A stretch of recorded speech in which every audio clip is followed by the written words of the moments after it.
So welcome, gentlemen, to the first ever Christmas into the Necrosphere.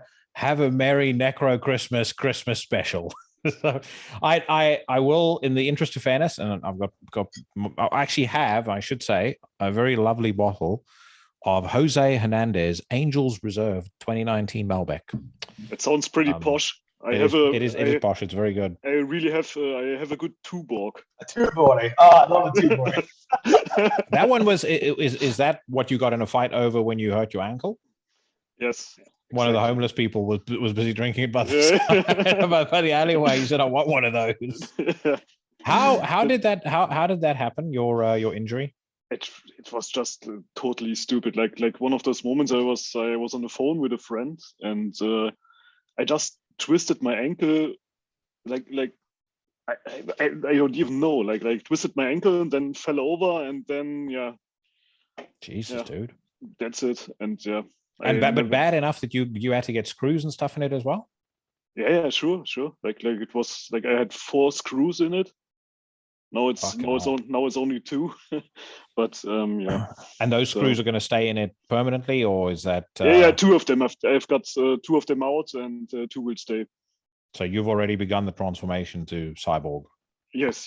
and I have some metal to sell if I run out of money, you know. As if it wasn't hard enough to get through airports. Now he's going to have like an extra. That will be really interesting. I've got some didn't they give you a card, Marco? No, they really did. I have an implant pass right now. So where there's there's exactly in there what kind of screws and what kind of washers I have inside my leg. You can't carry a 9mm Uzi in your backpack. Guys, stay alive. Not anymore. I swear there's a bomb strapped to my leg. It's just my fucking implants now. Yeah, exactly. But I was just about to say as well, the way Germany is going right now, you'll never fly again. So you don't need to worry about that. They're going to repurpose the airport soon and turn it into McDonald's. Yeah, that's true. No, that's they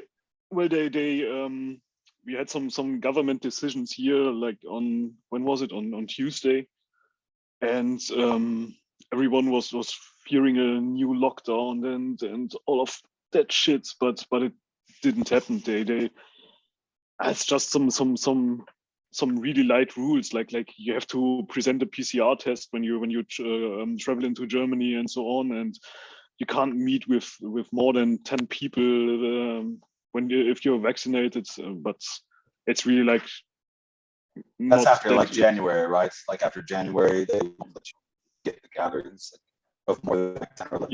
You mean with the new rules or what? Yeah. It's from December. Just from December 28th. So we can celebrate Christmas in peace, but then the virus will strike. You know. I was about to say, but, it's just sharpening its protein spike gun. Yeah. What's going on there in the UK, Jackie? Because I know like you guys have been dealing with that shit too. Yeah. So I was almost correct in my prophecy that I said we're going to get a 2-week circuit breaker lockdown to save our NHS. We haven't quite gotten that yet, but it seems like it's setting up for that straight after Christmas. The number of cases have gone up quite significantly, but I mean death rates is still very low. We're at a lower 7-day average right now than we were in November, and obviously November everything was open. Our 7-day average death rate right now is only 97. And they've been jumping over all sorts of hoops, trying to, scare people into a blind state of panic. We had one idiot from the government over here, Sajid Javid, say that there's 200,000 cases a day. It's like, no, there's not, mate. There's a lot, but there's not 200,000. And then you had that same fucking idiot, Neil Ferguson, who is the doctor that was one of the most influential people in getting the first lockdown put through over here, and was then later on caught breaking lockdown rules, which he championed, to have sex with his married mistress across London. He was saying that, we could see as many as 1 million deaths a day if things don't change. It's like, I'm resigned to how moronic this whole thing is, and it's the answer is always the same. Just get more jabs. As soon as everything goes wrong, more jabs, everyone. They now, people are cheering and hooting and hollering and happy because kids, I think today I can't remember if it was for kids older than 12 or kids older than 5. But anyway, you can now infect your child with the spike protein as well. So, but I got my second shot on Monday because obviously we're traveling. So changes here from the last episode for people that don't know. I was bemoaning the fact that our holiday had been cancelled.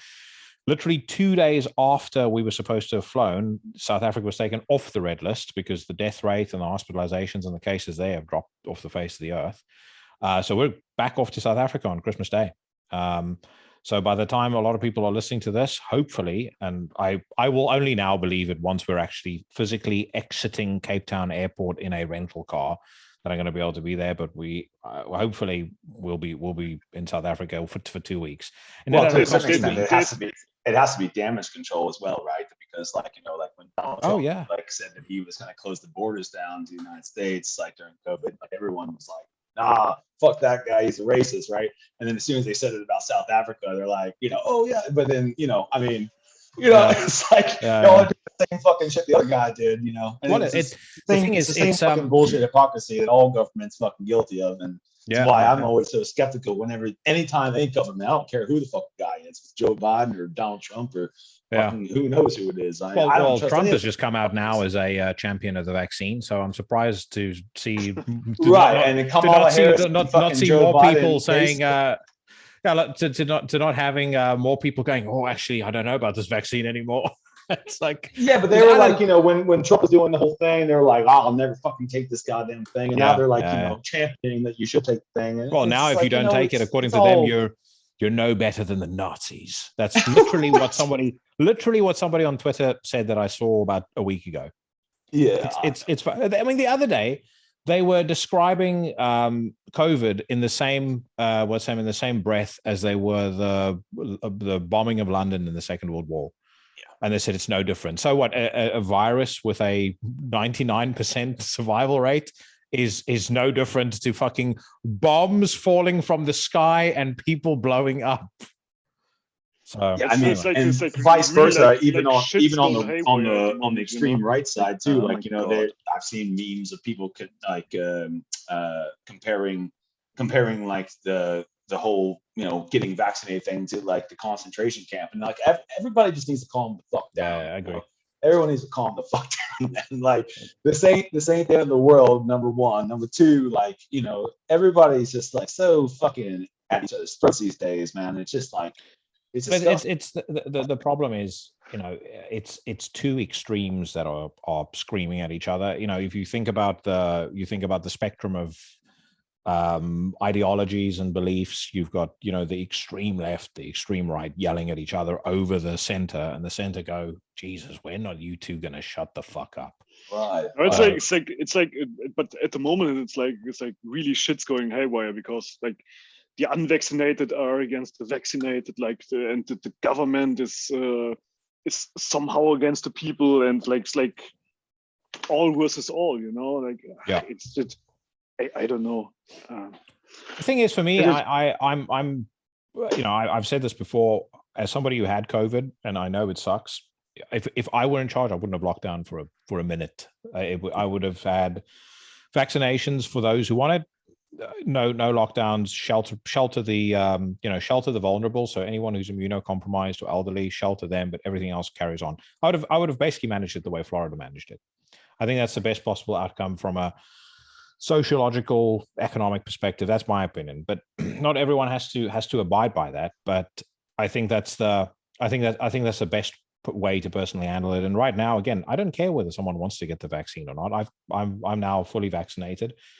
I'm not so keen on getting the booster, because I do think that the point that was made by Dr. Peter Manchin on that Joe Rogan episode about the more of that spike protein you keep putting in yourself at a more regular rate, the more it builds up and the more it has a potential to be bad for you. And just how fucking shit I felt after both vaccines, I can't imagine it's particularly good for you. But either way, I've got it now. I've abided by the rules. But would I, if I were, do I think it's right for a politician to mandate you to to inject something? Absolutely not. And I especially don't think it's right for a politician who will use the argument when it comes to abortion that, my body, my business, to say that. But then when it comes to the vaccine, no, you have to get it. It's for the good of mankind. Yeah, but the thing is, like in the past, did you really think about what some guy is injecting you? Like we've all got vaccines in the past, and you just went to the doctor and just got your jab, and then everything was okay. And you are not vaccine like I got. I was 6 years old, mate. So I didn't have a choice. I agree with you, Jackie, too. But I also agree with Marco. It's like but I guess in the past, it wasn't. You didn't feel like you had to like make some like existential like choice. Like you weren't put in some position where where people were like more or less forcing you into something that like I feel like the whole thing is just like they approached it wrong. If they had educated people and if they were kind about it and like if they made it your choice instead of their choice, I think it would have been a different outcome. Because nobody likes being told anything, and especially not by the government. I think Marco, I think you've got a very good point. And what I would say is I think for me the thing that created the first nervousness about the vaccines, because originally I wasn't hugely opposed to it. I wouldn't have agreed with the mandate ever, but I wasn't, and I'm still not opposed to it. Like I said, I've got it, but I think the thing that makes or creates a degree of concern in me is how heavy-handed they are about it. And on one hand, I understand it. They think that's going to drive the best possible outcome, but at the same time, the statistics, in my view, is not in their favor. That is the best possible outcome. And then the other thing that I don't agree with is I don't agree with the fact that they keep discrediting natural immunity and they never take that into account, even though there's now several studies, multiple locations that says if you've had the virus, the antibodies that you gain from that are stronger than stronger than what you'll get from the vaccine. They actually, they're coming out specifically to say, no, it's not true. That's not the case. But then equally, you have to get, a booster shot every 6 months. That doesn't make sense. Or also, like, how about the fact like they're not like advocating like, taking supplements or like, getting exercise, getting good sleep, like, taking care of your natural immunity and your own personal health. None of that's being advocated. Like, it's all about like keeping distance and taking hand sanitizer. And when it's an airborne virus, there's some reason like we're still putting fucking alcohol on our hands. Like that's going to make a huge difference or something like that. I mean, it's just. No, it's like but thing I was talking about initially was like when you went to like I don't know, you go to some tropical country like you did in the past, and they tell you, but you need that vaccine to not get some kind of alien disease, and you were like, oh yeah, sure, I go there because I don't want to get sick. And now we have the total opposite, like, and we have people like screaming like oh no, we don't want that vaccine because we get sick of it, and it's totally twisted. I hear what you're saying. I think, again, for me, it's not necessarily even the side effects of the vaccine, because there's side effects with a lot of medicine. For example, you can't tell people, there's a side effect to chemotherapy. I'm pretty sure if you decided, well, we're taking this away because people, I'm fairly confident you'd have a lot of folks that are suffering from cancer rather pissed off at you. I think for me, it's like the precedent that is set when you allow the government to take away your right to self-determination and free agency to decide what medicine you take and when. Because the problem is, historically, once you give that power away, once you relinquish that level of control to the government, you're not getting it back. But you gave away that power before. I've not. Like when I traveled to South America, for example, there was like the strict rules. You can only travel to that specific country if you have that and that vaccine. Yeah. Right. So the difference, though, crazy person who would actually travel you've got rocket scientist money, and the rest of us, mate, we have to make do with 5-star holidays in South Africa. No, but you get the point now, because now it has that kind of attention worldwide. People are just like, no, I'm not going to do that because it's fucking mainstream and I don't want to do that. Yeah, I don't think I know a lot of people who have been very mainstream their whole life who are not down with it. I mean, I don't think that it's a necessarily an anti-mainstream position to take to say I don't trust big pharma, and I also don't trust the government. So no, I don't trust them as well. Yeah, that's the thing. It's not different than it was before. It's just in a larger scale, you know. But it's being forced down your throat now. Like that's the difference. The difference is that now it's like being forced down your throat. Like, you know, you're given an ultimatum nowadays. Like, you know, and that's not cool. Like there shouldn't be an ultimatum, you know, like that if you want to do this, if you want to go back to living life as normal, then you have to do something. You know, I mean, that's where for me at least, like that's where I see like the overstepping of power and trying to control people's lives. You know, I mean, like Jackie said, like, you know, these are the same people that champion, like, you know, your body, your choice. But then all of a sudden, like, that doesn't matter anymore. You know, do as I say, not as I do, even because again, we've like also seen like all these politicians that don't adhere to the same things that they tell everybody else to do. You know, there's an hypocrisy in that. And well, there's also so one thing that I would say that counteracts the point you're making, because I think it's I see your logic, but when you get a malaria vaccine, invariably you don't get malaria, but there's a lot of people that get, you know, that are vaccinated who are getting COVID. So. Sure.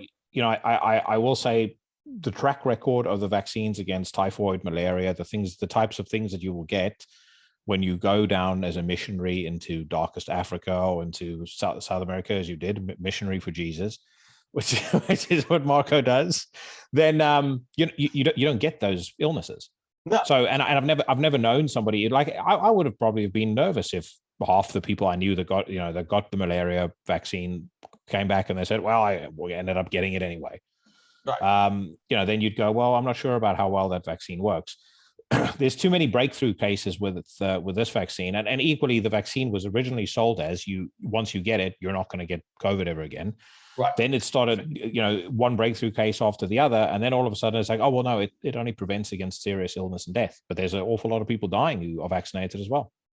But it's still a benefit, isn't it? So you get sure, but like I mean, like think about if you put it in like a different pretense, like if it was like a car you were buying and that car only worked like half the time you started it up. I mean, like you'd be fucking pissed off, wouldn't you? Yeah, well, like, but it's still better than no car, isn't it? I suppose. Evan doesn't drive. He's got a skateboard. That also because we don't even know all the science about all this yet. I'm not fucking defending all this. No, I know you're not. But I trust science, I must say. And I think that there's no fucking like a conspiracy behind it. It's just people who are really freaking out about it and just want to do whatever they can, you know. So let me ask you this question, Marco. The photos that I've seen of the fencing that's been put up in supermarkets in Germany to separate the vaccinated and the unvaccinated, is that legit? Is that someone that made that up? I've never seen that. You were erecting the fencing, so you didn't have an opportunity to. No, that's absolutely bullshit. Yeah, you can go to the supermarket as before. Yeah. It's just like if you go to shop to I don't know, to buy some Lego toys for your kid. It's like there's someone on the entrance asking you, hey, are you vaccinated? And then you say yes, and then guys are like, yeah, show me your proof, and then you just show your smartphone, and then that's it. You know, you pull your hair aside, and when they see that 666, they stand. Yeah. Oh, please go in. Yeah. Well, actually, in Sweden now, this has been in development for a while. That you've seen the microchips that they've created in Sweden, where you can have your vaccine passport now. Yeah, they got that's going to become a legit thing. They're introducing the vaccine passports here too. It depends on the business if they're going to adhere to that or not, but they're trying to implement it now up here as well. Yeah. I will say this, by the way, to play devil's advocate, the NHS app that we use, I don't necessarily like the NHS because I think that the National Health Service here, I think for all the good they do, when I have to hear about how we need to save the NHS, I thought they're there to save us. And you know, if they're not capable of saving us, then the root cause problem is a management issue. It's not necessarily an issue on our side. But anyway, what I will say in their defense is or to their credit, I should say, is the NHS app that they're giving us to use for this vaccine passport. It's pretty decent. Surprisingly, I thought it would be absolutely atrocious, but it's not. But I just want to go on the record real quick too. Like, all my passion aside, like, I don't know anything more than anybody else does, and I just want things to go back to normal. And I'm pissed off that we all fucking followed all the rules, and like we're still being told that life can't go back to normal. It's fucked. And I know it's a multifaceted problem, and it's not as simple as just, it's not black and white. Of course it's not, but it is fucking annoying. It's enough. It's enough. I'm tired of it. Just want to, it's definitely enough after 2 years, and then I don't understand their decisions as well. I don't fucking understand it. How you can trap people at home like that, and new rules and new boosters and blah blah blah. I fucking hate it. Well, the WHO actually today said that boosters aren't the answer. They said that because of how many doses of the vaccine are being used for boosters, if you follow the logic of everybody needing to be vaccinated, it's actually keeping vaccinations away from certain places and countries who haven't had it. But then here's the other question that I have. If you look at places like South Africa, South Africa's vaccination rate is really low. I speak under correction here, but I think it's something like 27%. But their daily, their 7-day death rate is something like 27. In fact, I'll double check. It's massively low. Same in Sweden too, man. I read today that like in Nigeria, for example, the largest African country, like how many people do they have? 200 million, something like that. Something like that. They destroyed 1 million doses that came from the European Union because nobody wants to get vaccinated, and they have a 3% vaccination rate there. Yeah. So I was wrong on South Africa. So South Africa deaths yesterday 99, 7-day average 52, and then Nigeria. I know that's super low, but you can't necessarily trust the data coming from there. But their 7-day average is 1 currently. You can't trust the data. Yeah. So, how dare you say that? It's an African country, and you've insulted them, so that makes you racist. And then, that's coming from an African. It is actually. I will say this, and I say this with all due respect, but there's an awful lot of people that I sometimes speak to in America, and then they talk about African American. I'm like, I'm more African than you are. I grew up there. You didn't. Yeah, exactly. I never asked you this, Jackie. Can you speak Afrikaans? Yeah. I went to an Afrikaans school because there wasn't really my dad was quite insistent that I go to a co-ed school, and so which brought with it its benefits. Many was the day where I would wait. There was I would time my, when we would move to next period, when you go to your next class, I'd time where I go, knowing where the girls that I liked were going to walk overhead to cop a peek. But anyway, I went to an Afrikaans school. And the city that I grew up in was predominantly Afrikaans. So I can speak it. There's literally 2 people. That, when you go visit them, or? No, I speak English to my parents, my family. I grew up in an English house, but there wasn't really any decent co-ed English schools. I've got literally 2 people in the world that I speak Afrikaans to. Two of my best mates, but that's about it. And actually, what's weird is I find as I grow older, I'm starting to find it a lot harder to express myself in Afrikaans. So actually, with even those 2 guys, sometimes I'll just switch over to English and start talking to them in English, because if I get really fired up about a particular subject, then I find it very difficult to talk in Afrikaans. No, I get it. I've been here in Sweden for 2 years, and I can speak it, but when I'm passionate about something, I have to switch over to English because I just don't have the words. Yeah, no, but us Americans we're super long-winded. Yeah, so.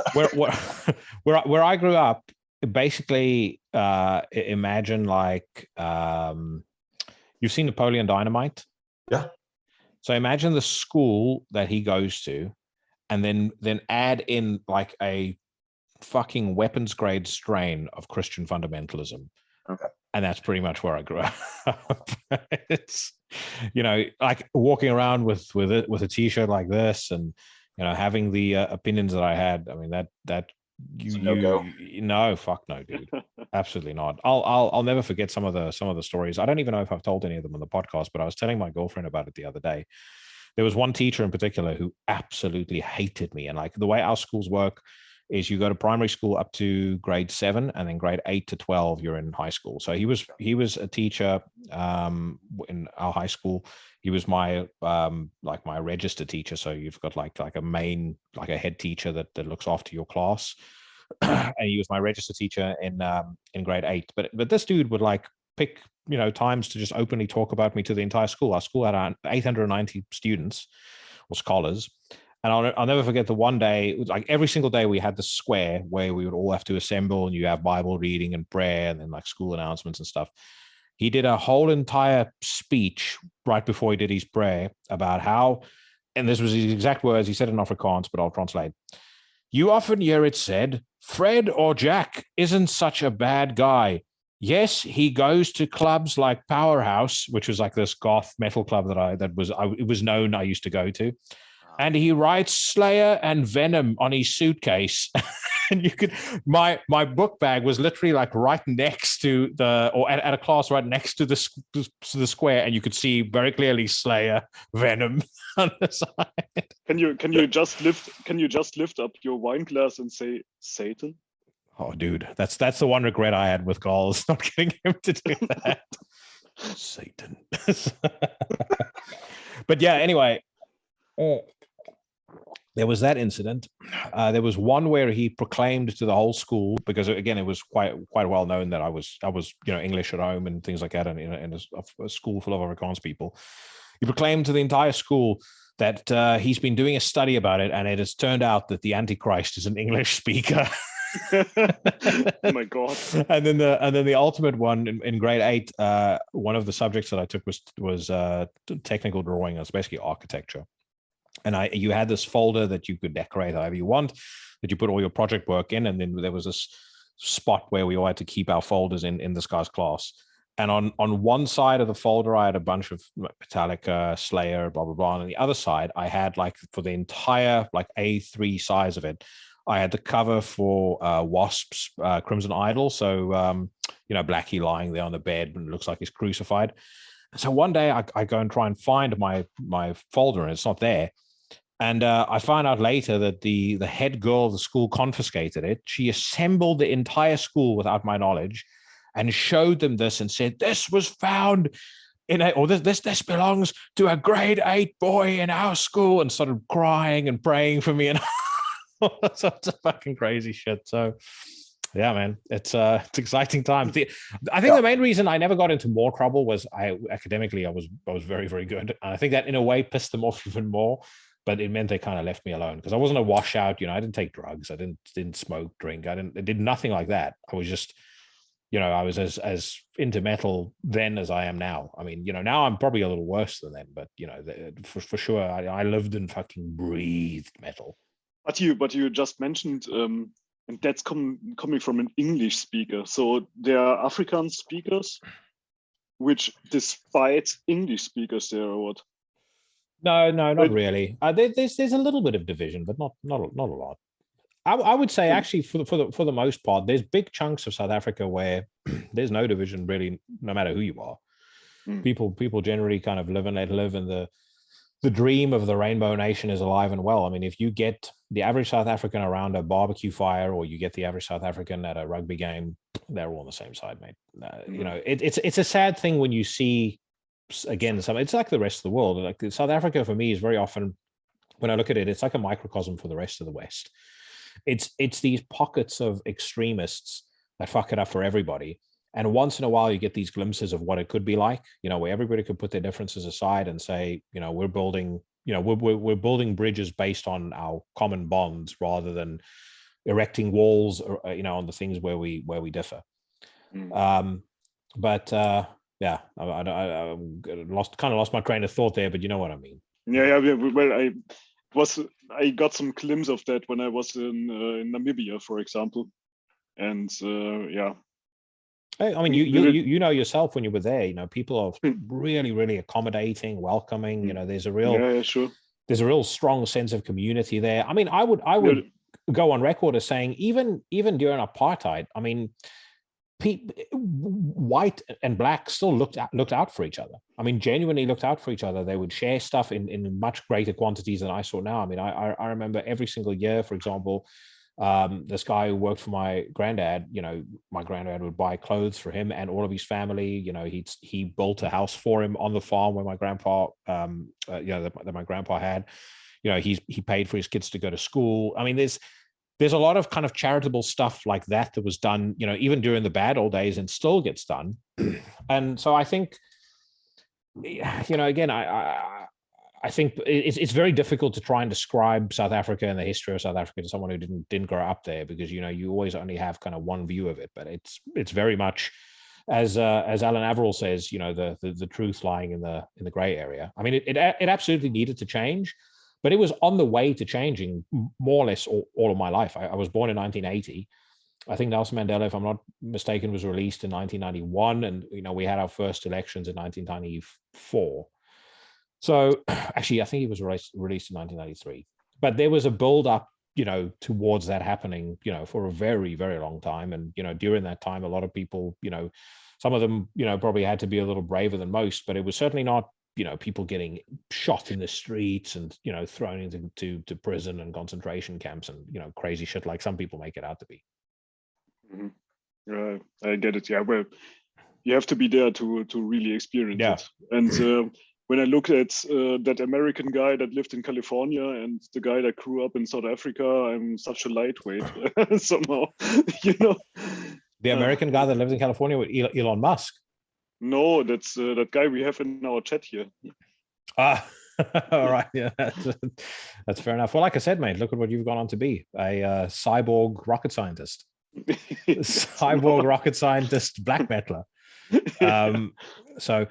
I mentioned earlier on that there was one serious topic that I wanted to debate, like which goes way beyond COVID or anything like that in its voracity, and that is the fact that it suddenly came to me today in the car that I absolutely detest "No Presents for Christmas" by King Diamond, and I never want to hear that fucking bullshit song ever again.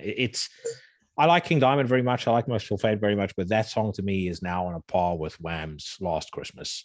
Yeah, it's people that try and beautify and funify and pussify metal. I'm morally opposed to it, more so than I am to any vaccines, any political ideology. There's nothing that disgusts me more than people trying to make metal fun. Those guys absolutely agree to you. The grindcore band Exhumed out of California. Yeah. They have a good cover of that song, and maybe it'll make you like the song again. Never. No Christmas. No. Christmas has no place in metal, mate. It's like so. This will sound controversial when I say it, right? But understand the spirit in which I'm saying it. This whole push towards inclusion in metal, metal should only be inclusive by virtue of the fact that it's not exclusive. I don't want to have the same political and corporate nonsense drummed into me by metal bands and by record labels and stuff like that I have to listen to in business day in and day out. It should, like I said, it should be inclusive by not being exclusive, like it has always been. I don't personally think metal has ever been exclusive. There wouldn't have been such a thing as rap metal had it been a genre that deliberately excluded people from participation or from listening to and enjoying it.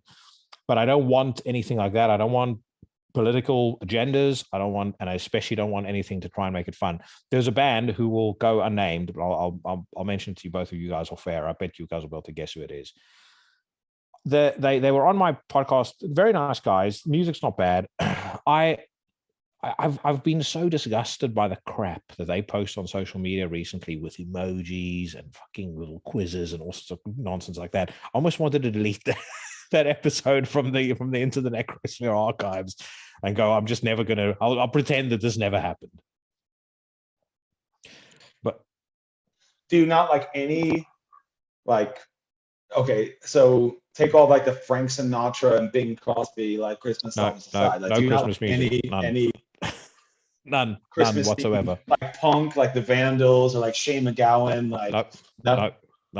I like Christmas very much. I just don't like Christmas music. I can't stand it. I don't like Christmas music. I don't massively like Christmas movies either. But Christmas songs like that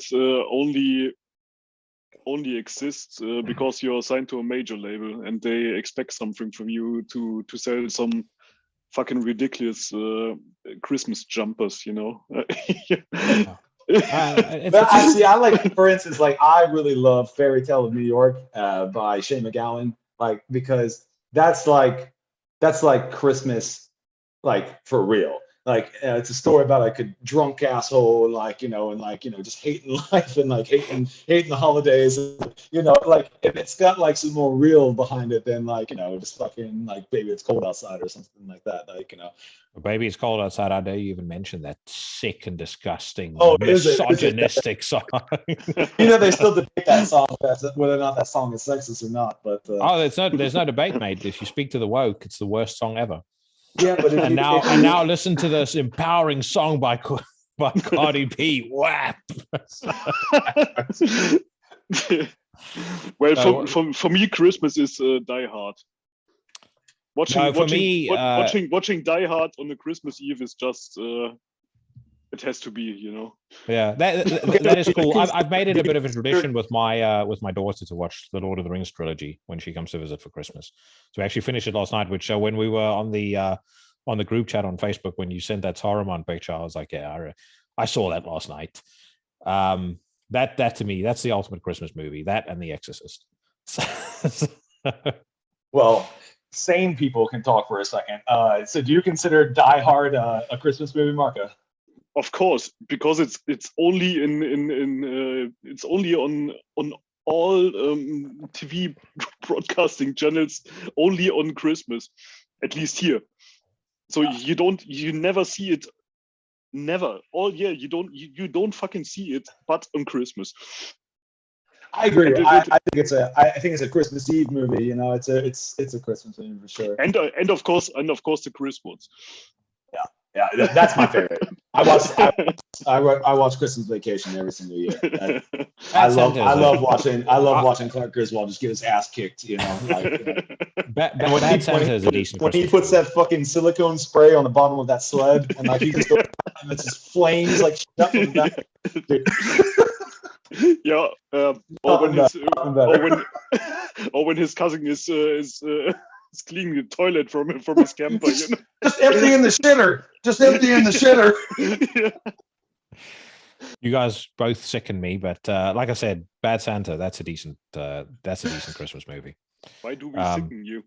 Nah, it hurts him to be too sentimental. Joyousness. Too joyous. Speaking of joyousness, so Marco and I both participated in a joyous musical collaboration with you. Y'all did. Yeah. And I will say this: when I recorded my part, I was probably about 20 or 30 takes. So the one that you got was when my voice was almost starting to go. But the dog must have thought that I was pissed off at her because she was super nervous. We eventually had to keep her out of the room because you could hear, like when I was listening back to the recordings, you could hear her running around in the room like, is everything okay? Is it because I'm bad? It's like, what's that band? K9is, right? K9is? Oh, yeah. But dude, this new music is sounding fucking brilliant. Really, really good. And Marco was, kind of messaged me first about it because he had done his part, quite a bit in advance of me. And he was saying like, this new material sounds really, really strong. When I heard it, I was massively impressed. Well, thank you. I really appreciate that. I think so too. I think I can listen to it and I can hear like, I always want to like be doing just a bit better than what I did before. So like I'm stoked on it. I think I accomplished that, and I loved everyone who contributed. You, Marco, my buddy Luca from Italy. Everyone who contributed like nailed their parts 100%, and really brought the vision together because it's one thing, when you're a solo artist, it's really easy to like kind of fall into the trappings of like your own brain. So I'm really grateful that I have a person like Patrick who works with me with the mixing, mastering, and he does the drum programming, and he helps me with the songs as well. Like, he'll give me creative like, feedback, like maybe you should try this, or like, whatever. And then that's only amplified more like when I involve like other musicians as well, like for the vocal parts too, because just adds like more dynamic, more flavors, more colors, and it makes it feel, I don't know, just makes it feel a little bit more, like unique or whatever. I don't really have the word for it, but no, I love it. Your part turned out really great, Jackie, and Marco's part turned out awesome. I gave you the track, so we're gonna show everybody tonight. They're gonna get to hear one of the new tracks. It doesn't have you guys on it, but yeah. Therein lies your first mistake. Yeah, I know. Well, I don't want to like leave with my best foot forward either. Like I put a, give people a taste of something to come, and but in the next, I guess like we'll be done with the mixing and mastering next week. Maybe even this weekend, and then I'll be releasing it. So either the very end of December or the very beginning of January, it'll be out. All right. Well, congrats for me as well. So I was like really impressed with the tracks you showed me, and I think it's going to be awesome. Thank you. Which, by the way, is a massive compliment coming from him, because every year I've said to him, like, "What's your favorite albums of the year?" Nothing. It's about 2 albums that I liked. Yeah. Well, at least I'm honest, All right. So I'm looking forward to everybody hearing it, and Marco did a phenomenal job, and so did you, Jackie. Like I mean, when I say this, I'm not just like stroking people's ego. It's like everybody that I asked, you two, and then my other friend as well. Everybody delivered like so nice, and this was a very personal album for me. I mean, maybe I'll get into that another time, but a lot of the subject matter was really heavy for me, and I was really grateful for everybody to contribute their parts, because everybody treated it like exactly how I would, like it was as if it was their song, like I really appreciate that. Dude, I massively appreciate the chance to be on it. Like I said, it was the first time I'd done vocals in 10 years. So the first few times I did it, I was like, fuck, that sounds terrible. It is weird though. I think it was Aaron from My Dying Bride that said to me, like, when you first hear your voice just clean in a recording, like if you, like when he sung for the first time, and you hear the playback without instrumentation, without music, anything, it sounds really weird because it's so naked and so exposed. Yeah, I remember that episode, and when he was talking about how he wouldn't even like face the rest of the band when he was singing. I totally understand that. It's a really it's when you're in a band room and you're playing with all the guys, and like everyone's like just playing at like 11 and you're singing into a microphone, like you think you sound really good because it's just kind of getting lost in that cacophonous noise, but when you really hear yourself like for the first time, it is the most like humbling thing. I mean, it makes you want to quit sometimes when you hear yourself for the first time. You're just like, fuck, man, do I really sound like that? Like, am I really that bad? Like, but once you get through that like little hump, you start to learn like what you need to do, and over time it does get easier. But it's still always like, I just did all these lyrics for this album, and I was lucky. I got to like sit in the studio with just one other guy who's a friend of mine, and just sat there and just did all the songs, and it was nice. It was a nice experience. But I've done lyrics in the past, and it's hard. It's even like this kind of stuff, like doing the Zoom chats, like you don't even realize you're doing it, but like you're constantly like looking at yourself in the camera, and you're like, fixing your fucking hair. Like you just always like have this like little bit. There's the nose hair out of place kind of thing. Well, it's the same thing with the vocal stuff. When you hear your voice and just like, fuck, like, it's weird. It's just weird, and once you get over that, then that's when like the magic happens, Yeah. Well, I'll tell you something right now. That little rascal below you on the camera, for a man of his gentle demeanor, he's got some ferocious ass vocals. Like I heard he's backing, but it sounds fucking great. And obviously he sounds like the absolute man on Stellar Master Elite. But we'll edit the song in, and then so if you wanna give us a quick introduction, and then we'll go on, because I want to talk about something next that I'm actually very serious about. So let's have you introduce the song, and then we'll move on to the next topic. Sure. This is a song called "The Cult Is Dead" off of the album of the same name. "The Cult Is Dead" is my first full-length album and the third installment of Quell, and I hope you guys like it.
All right. So next thing that I want to talk about, right?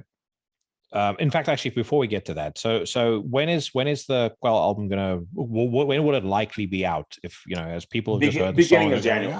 It's incredible. I want to get it. Beginning of January. Okay, cool. And it'll be out on Bandcamp and everything like that, so they can Bandcamp, Spotify, CD. Gonna do vinyl, but vinyl's not going to be able to come out for a couple of months. There's a backlog on the vinyl releasing.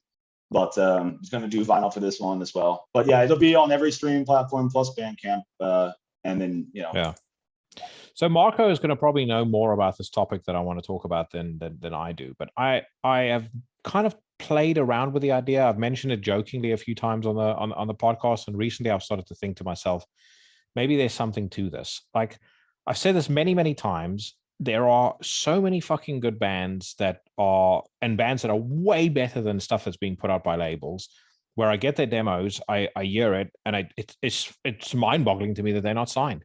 You know, probably the tipping point that kind of made me think again, you know, why not maybe do something. I'll need to get people to know more than I do, but get people together, and together we can maybe start our own thing.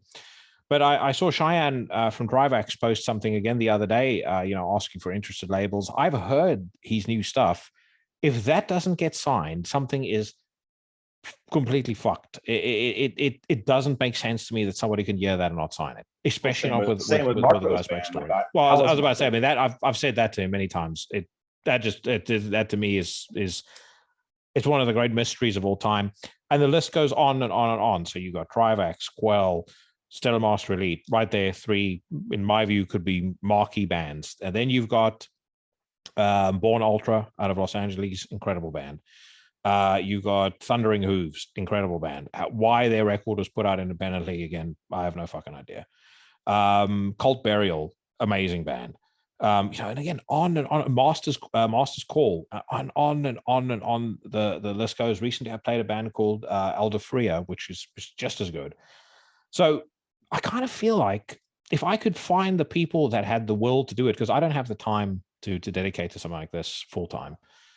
But if I could find the people that had the will to do it, we could start to put our heads together on what it would cost, what it would take from a people perspective, et cetera, and maybe start our own thing, start our own label, sign up all of these bands and put them out, and you know, come up with a. I mean, I don't know. We'll have to figure something out that makes it beneficial for the bands to sign with us. I don't necessarily even mean to do it for a huge amount of money, but what I would like to do is have these bands out there. I see so much potential, and I see it not being utilized and not going out to people that I think that it should go out to. You know, these bands should be heard by a far bigger audience than they're heard right now. Yeah, I mean, you're on mute, by the way, Marco. Agree with you. Like, absolutely. You know, I mean, it's especially like, you know, when you talk about like Trivax, for example, like those guys are actually playing shows. Like, you know, I mean, like, so they're putting in the work. I mean, like, what else do you need from a band? Like, you know, and not just playing shows, well-attended shows. Like they you know, they draw a very decent crowd, and Cheyenne is building up an increasing presence in the scene. But Marco, you were busy saying? I was going to say that for me it was always a mystery as well. How you get a fucking label deal.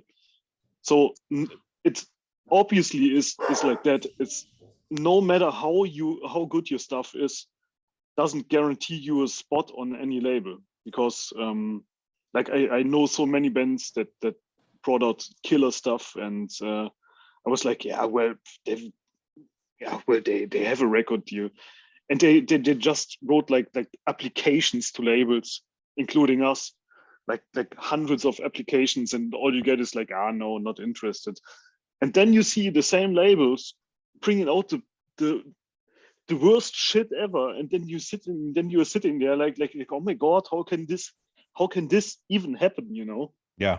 I have no idea. So it was the same with some kind of label you like. I will not mention names. And we some kind of applied there, and then sent them demos, and even we printed some kind of application with some design stuff, and in a black folder and all that, and blah blah blah, and all we got was an email like, yeah, sorry, not my style. So and then you sit there and you're like, you feel like, yeah, fuck this guy forever, you know, like, yeah. So we don't need that fucking shit. So and then afterwards we were like, come on, screw it, we do it on our own, and then we are better off anyway. This is what I'm thinking though. You know, why don't we just start our own thing? Yeah, that's what we did. Yeah. So I mean, we have some kind of collective here in my hometown with 4 bands that, and then we throw things into one pot and then see what we can do, you know. And that's in my opinion, that's better than being signed to some label and have obligations and all that and deadlines and no matter what, that's like it's for us, and at least for us, it's perfect at the moment. Like we do it because we don't have any stress. We can do whatever we want, and we can play around and sorry, being our own masters somehow. Yeah. I mean, that's just I agree with Marco. It's like, I mean, so Quell is technically under a record label. It's my record label, but I did it through DistroKid. So like I was able to create a record label, and so everything of mine's copyrighted. Just for whatever reason. I don't even know if it fucking matters. No one even listens to my shit really. But I have the freedom to do whatever the hell I want, and I'm also already doing all the fucking work. Like I'm putting up the money for the recording. I'm putting up the money for the CDs. All the PR work I do myself through my social media. So like, I mean, a lot of these record labels, I don't even know what they could really offer other than like, and I can also see why they wouldn't want to offer, at least with me in my situation, because I'm just a solo artist. So like, I'm not probably going to make them a whole ton of money. So on that aspect, I do understand. But if I did get a record deal, if it was from you or us like doing the thing, or from Season of Mist or something like that, I would have to, get. I don't even care about getting paid, but like, they would, if they could pay for like the recording, or if they put their people out there to do all the promotional work, so I didn't have to do it, then it would make sense. But otherwise, like, it doesn't really make sense to me to sign to anything, because like Marco said, like, then you have deadlines, and then you have people telling you like, oh, this album doesn't sound so good, it's not going to sell, you got to rewrite this song or do that. Like, at least I would have done that for the whole of the last Cinemaster Elite record. It's like, but be nice if we just got some clean vocals in here, maybe something a little happy and uplifting, Marco. This is such a downer, this record. Yeah. We were like there was some guy of some really big German label that told us, hey, you guys are doing great stuff, and I would sign you, but could you change this and that? And we were like, no, why would we? Like we wouldn't sound the same anymore. What did they want you to change, just out of interest? Yeah, like that we focus more on the synthesizer side of things, and that we slow down a bit more and things like that. And we were like, why would we fucking do that? We would be a completely different band, And you wrote him an email back and you said, Marco, don't play that way. No, we just said no. Come on, like it's not going to happen. And but these record labels aren't musicians, they're business people, and they do business really well, and they understand business really well. Yeah, but the only thing you sign to a record label nowadays is to get like to get the record labels to earn money, Right. And I think it's not necessary anymore nowadays, because you have Bandcamp, you have social media and so on. You can promote yourself as good as a label could, in my opinion. So there's, I mean, I don't know if you're some big ass band and you need a record label to support you in your endeavors, so to speak. Then it might make sense that they get a piece of the cake from your art, But for us, I mean, I'm not a professional musician. Evan, you are not a professional musician, and there's loads of bands which are awesome and they are not professional musicians, and it doesn't make sense. Yeah. So you think it should be you need to be a touring musician in order for it to make sense for you to be a record label. First, of course that. And if you're a touring musician and you want the fame and all of that, you need PR, and you need people that get you interviews and articles in magazines and all of that, just to push you, Like, but that's not what I am striving for, and that's what Evan is not striving for as well. I guess. You already featured on the greatest podcast in the history of the world multiple times. And also Stella Master Elite is that's without free, any royalties or credit, you'll never get that. Part of the intro to the show. So. yeah. No, it's for me. It's just about like, and for my bandmate as well. It's just about to express ourselves. Yeah. Artistically, like we don't give a fucking shit. We have jobs. We have family. I don't know. I don't give a fuck if I get a feature in some stupid shit magazine. Yeah. I don't fucking care. Yeah, I would say as well when it comes to so this was part of the conversation I had with Alan, was around how things are done in the industry right now, and he was saying to me, like, do magazines still count, and why are more record labels not using making more use of podcasts, and he had a very good point. It's like on my on my podcast, I know for an absolute fact my monthly listening numbers are higher than Terrorizer Magazine's subscriber numbers were at or sales numbers were at their peak. So and I know his is obviously substantially higher. I mean, he will get more downloads in the space of a month than Metal Hammer sells magazines in the space of a month. Plus, you have people discovering stuff 2 years later. There's not a lot of people that are picking up an old magazine 2 or 3 years later and going, "Oh, I've never heard of this band at the gates. I'll go give them a try." Yeah, it's like that, and obviously the advantage to be signed to a record label is that you get financial support. Yeah. So I am, and my bandmate as well. We are doing all on our own expenses, but we have the mindset that we don't expect anything back. Like we want to present our product as good as possible in the in the realms of our financial budget. Yeah. So, and I think we did well so far, and there's no need to change anything. Because then we control all the aspects of the release like we want to have it. We were on a small label before, and then we always had that guy interfering, no, you can change that and you can change that, and why wouldn't you do that and blah blah blah, and the end result was just like we both were like about to kill humanity, because it looked like shit. And I was just about to say the first thing I would do is give you guys some deadlines, because it's been fucking way overdue since the last album. Good luck.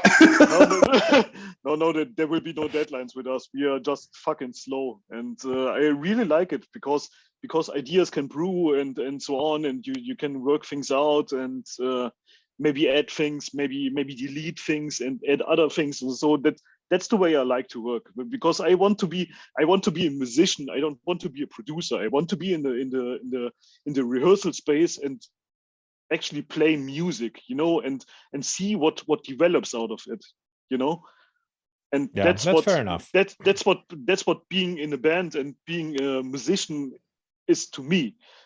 And as I grew up like that, so it's like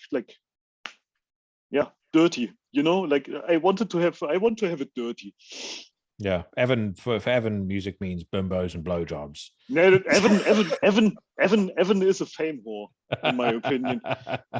My aspirations are to become the next Gene Simmons. I know. Yeah. No, well, like I said, I mean, it's something I when I saw that post that Cheyenne put up, I was just like, this is fucking criminal that no one's picking this up. Yeah. You make very good points though.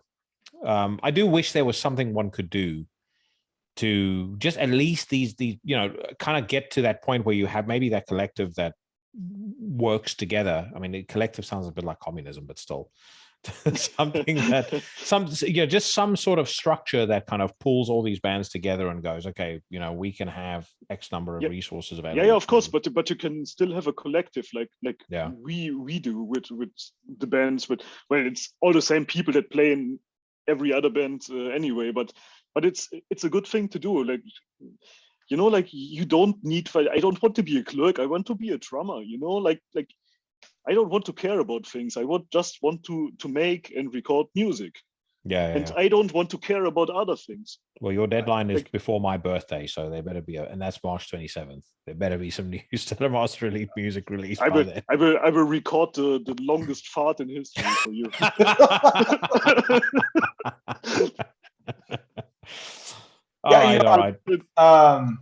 Kidding aside, like, this podcast is kind of like that collective. Like I met Marco through you, and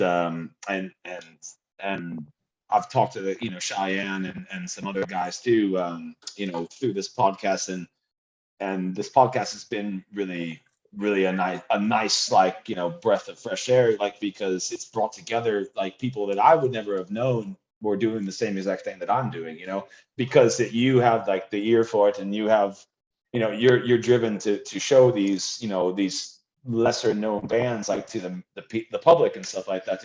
So I mean, we are kind of already like starting a little bit of a collective, but yeah, I don't know the answer either. I mean, I agree 100% with Marco.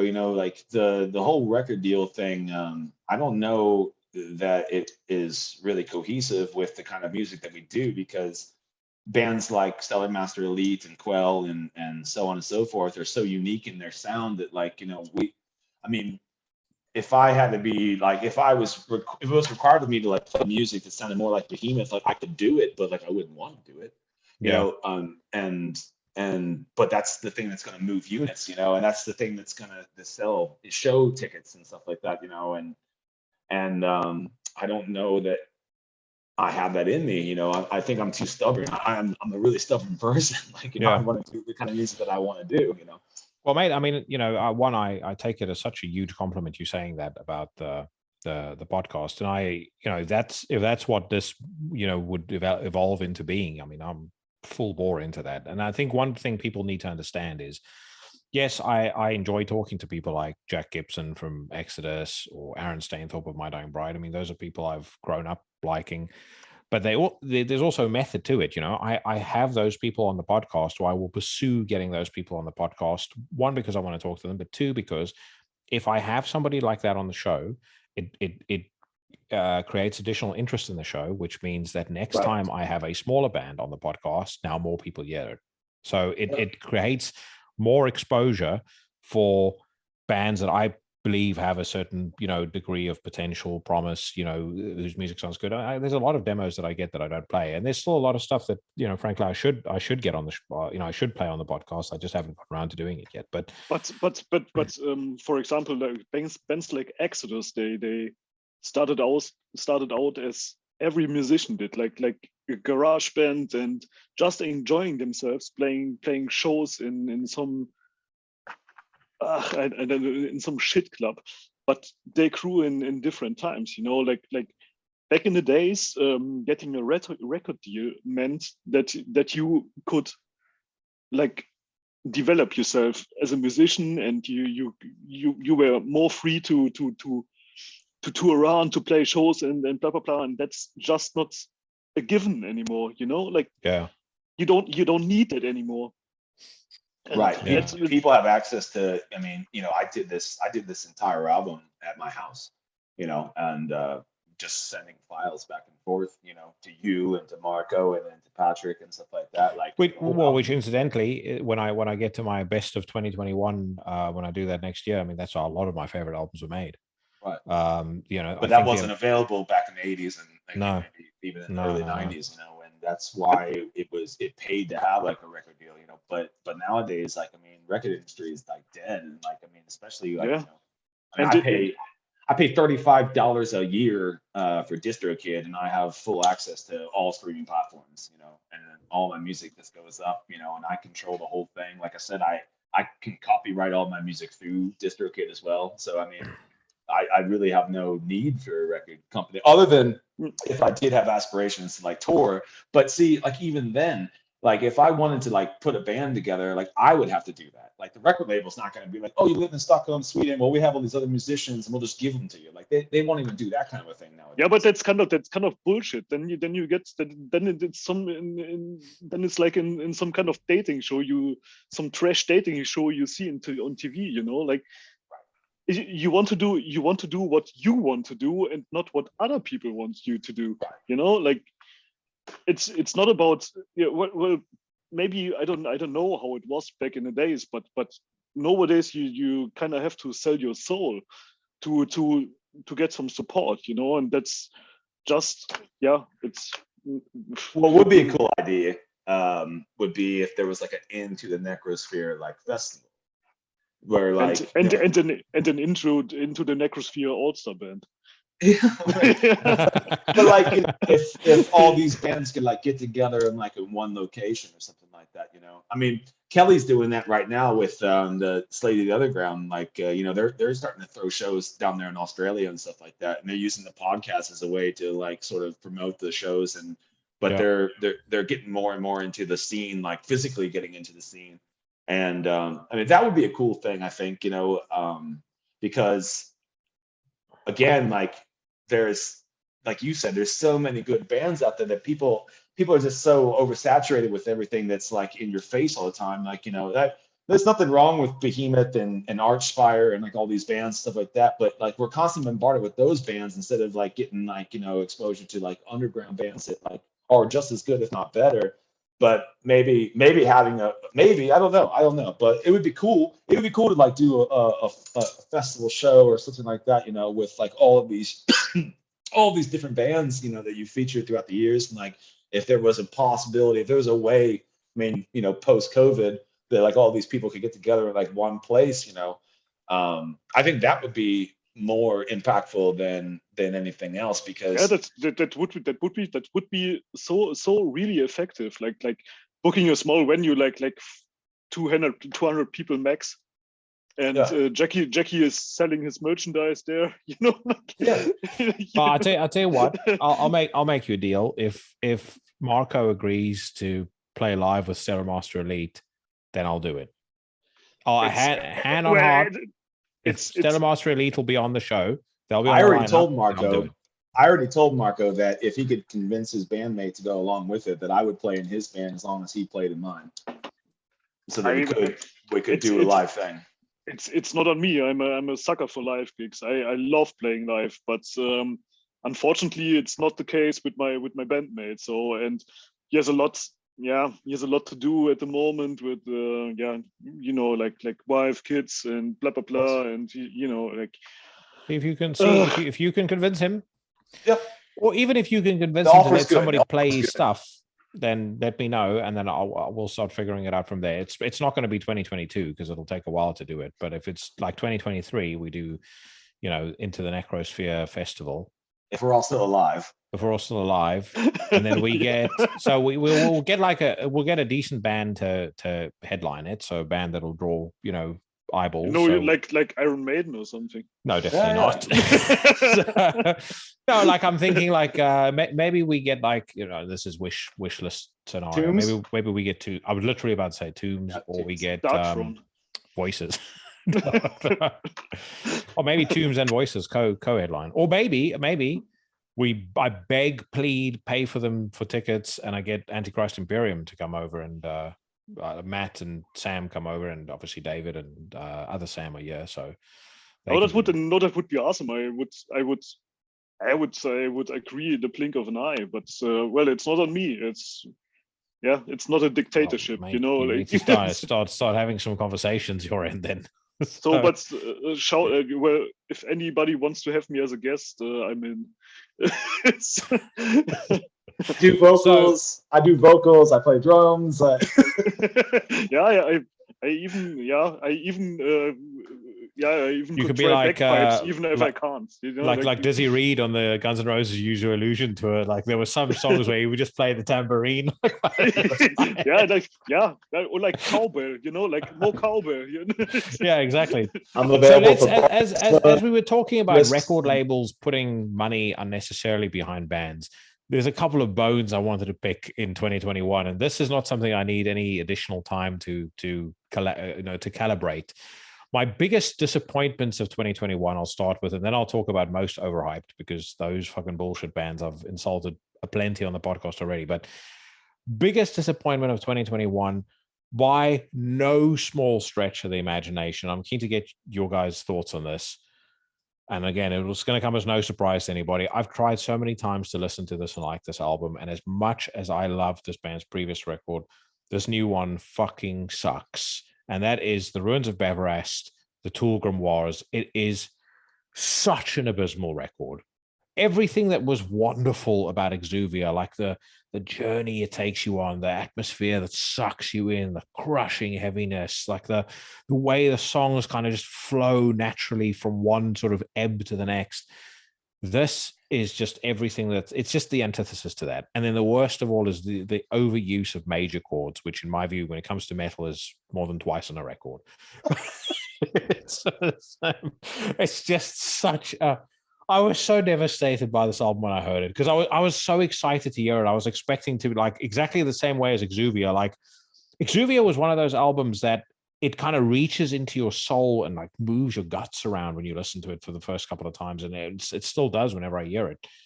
But this album, I feel nothing when I listen to it. It's the only disappointment that I can place that's on a par with this is The Last Inquisition, which I also thought was one of the biggest loads of shit ever.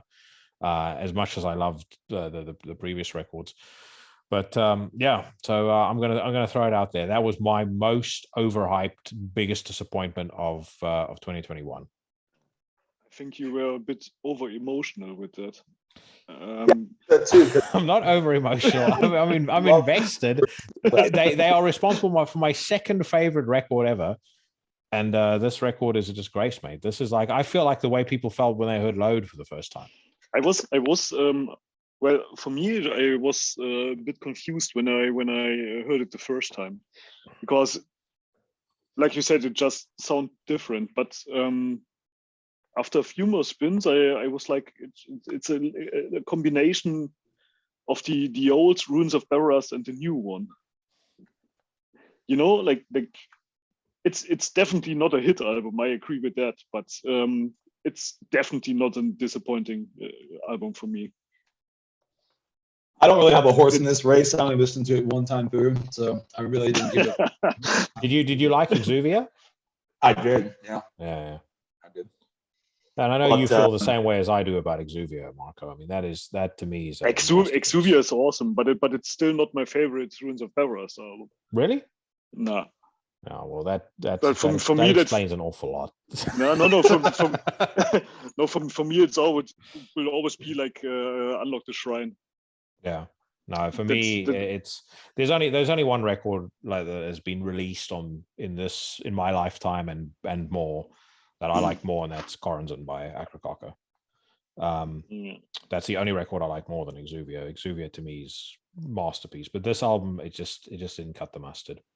Next up, one I don't think either of you will care about, but I really like this band. So when it came out, I was miffed by how shit it was, and equally miffed by how much people seem to enjoy it. The new Mastodon record, Hushed and Grim. I really like Mastodon. I've liked them since the early days. Like I remember seeing them on the Remission tour.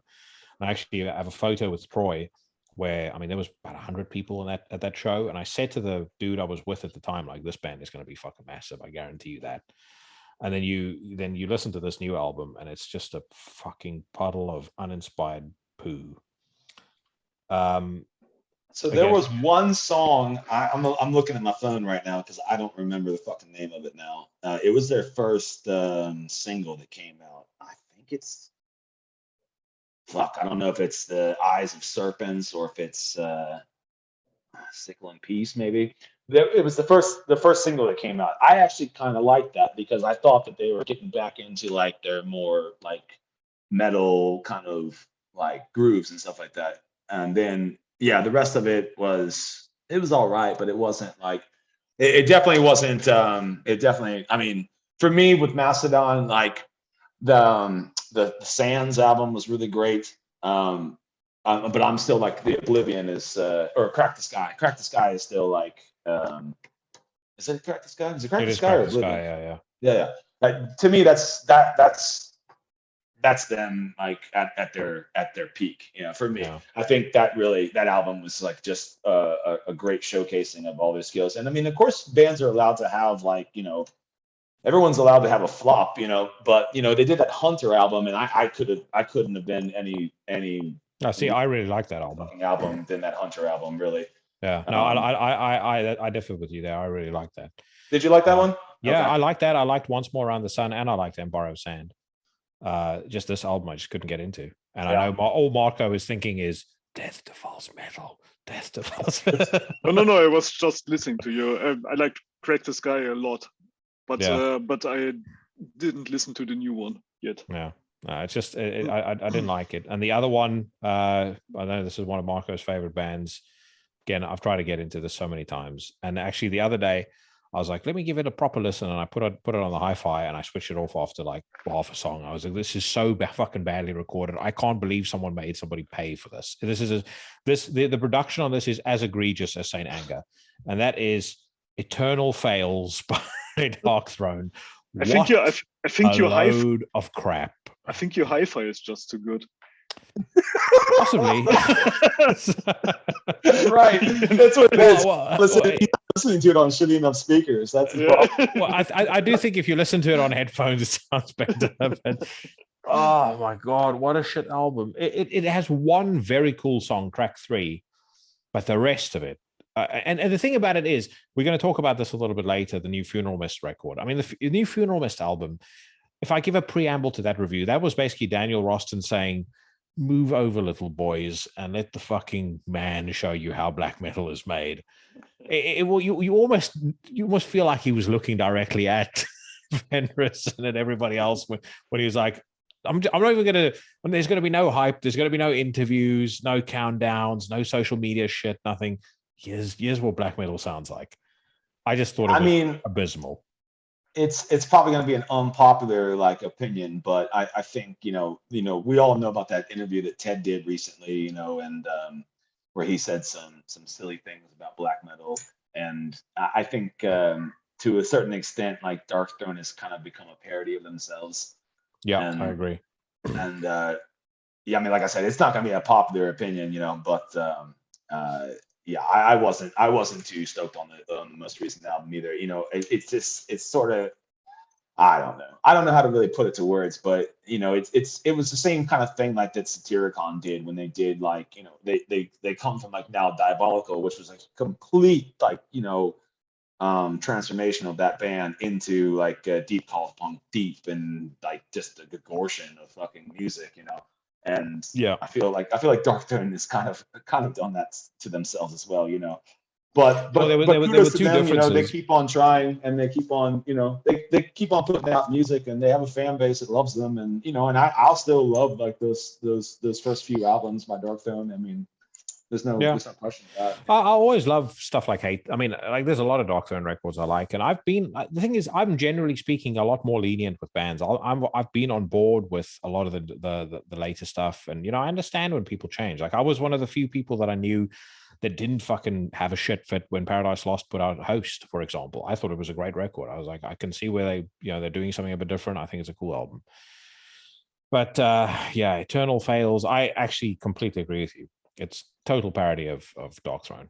And I know, Marco, you and I exchanged messages about this, and you talk about someone who got pretty emotional about something, that whole business about black metal isn't. I don't even know what he said. Black metal isn't as dangerous as it used to be, and blah blah blah. It's like, bro, the only reason that you say this is because you've not paid attention to the scene for the last 2-3 years. The last 2-3 years for black metal. For the last 15 years. Well, yeah, that's true. But I mean, but think about the stuff that's come out in the last couple of years, right? Eccles, Selpst, Aversio Humanitatis. The list goes on and on and on. But these guys never gave a shit about anything, and they will not start to do that. And but for me, it's like important to know what's going on. At least a little bit, but I imagine that's Ted and Gilver are just not giving a fuck about black metal anymore, and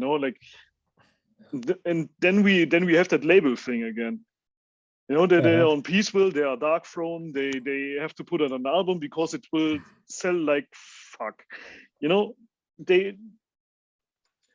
they know it's guaranteed to be a successful release, and that's what I think you hear on that album. Yeah. Apart from the shitty sound, well, the sound is shit. The songs are shit. And I address all of this in the new Quell song, "The Cult Is Dead."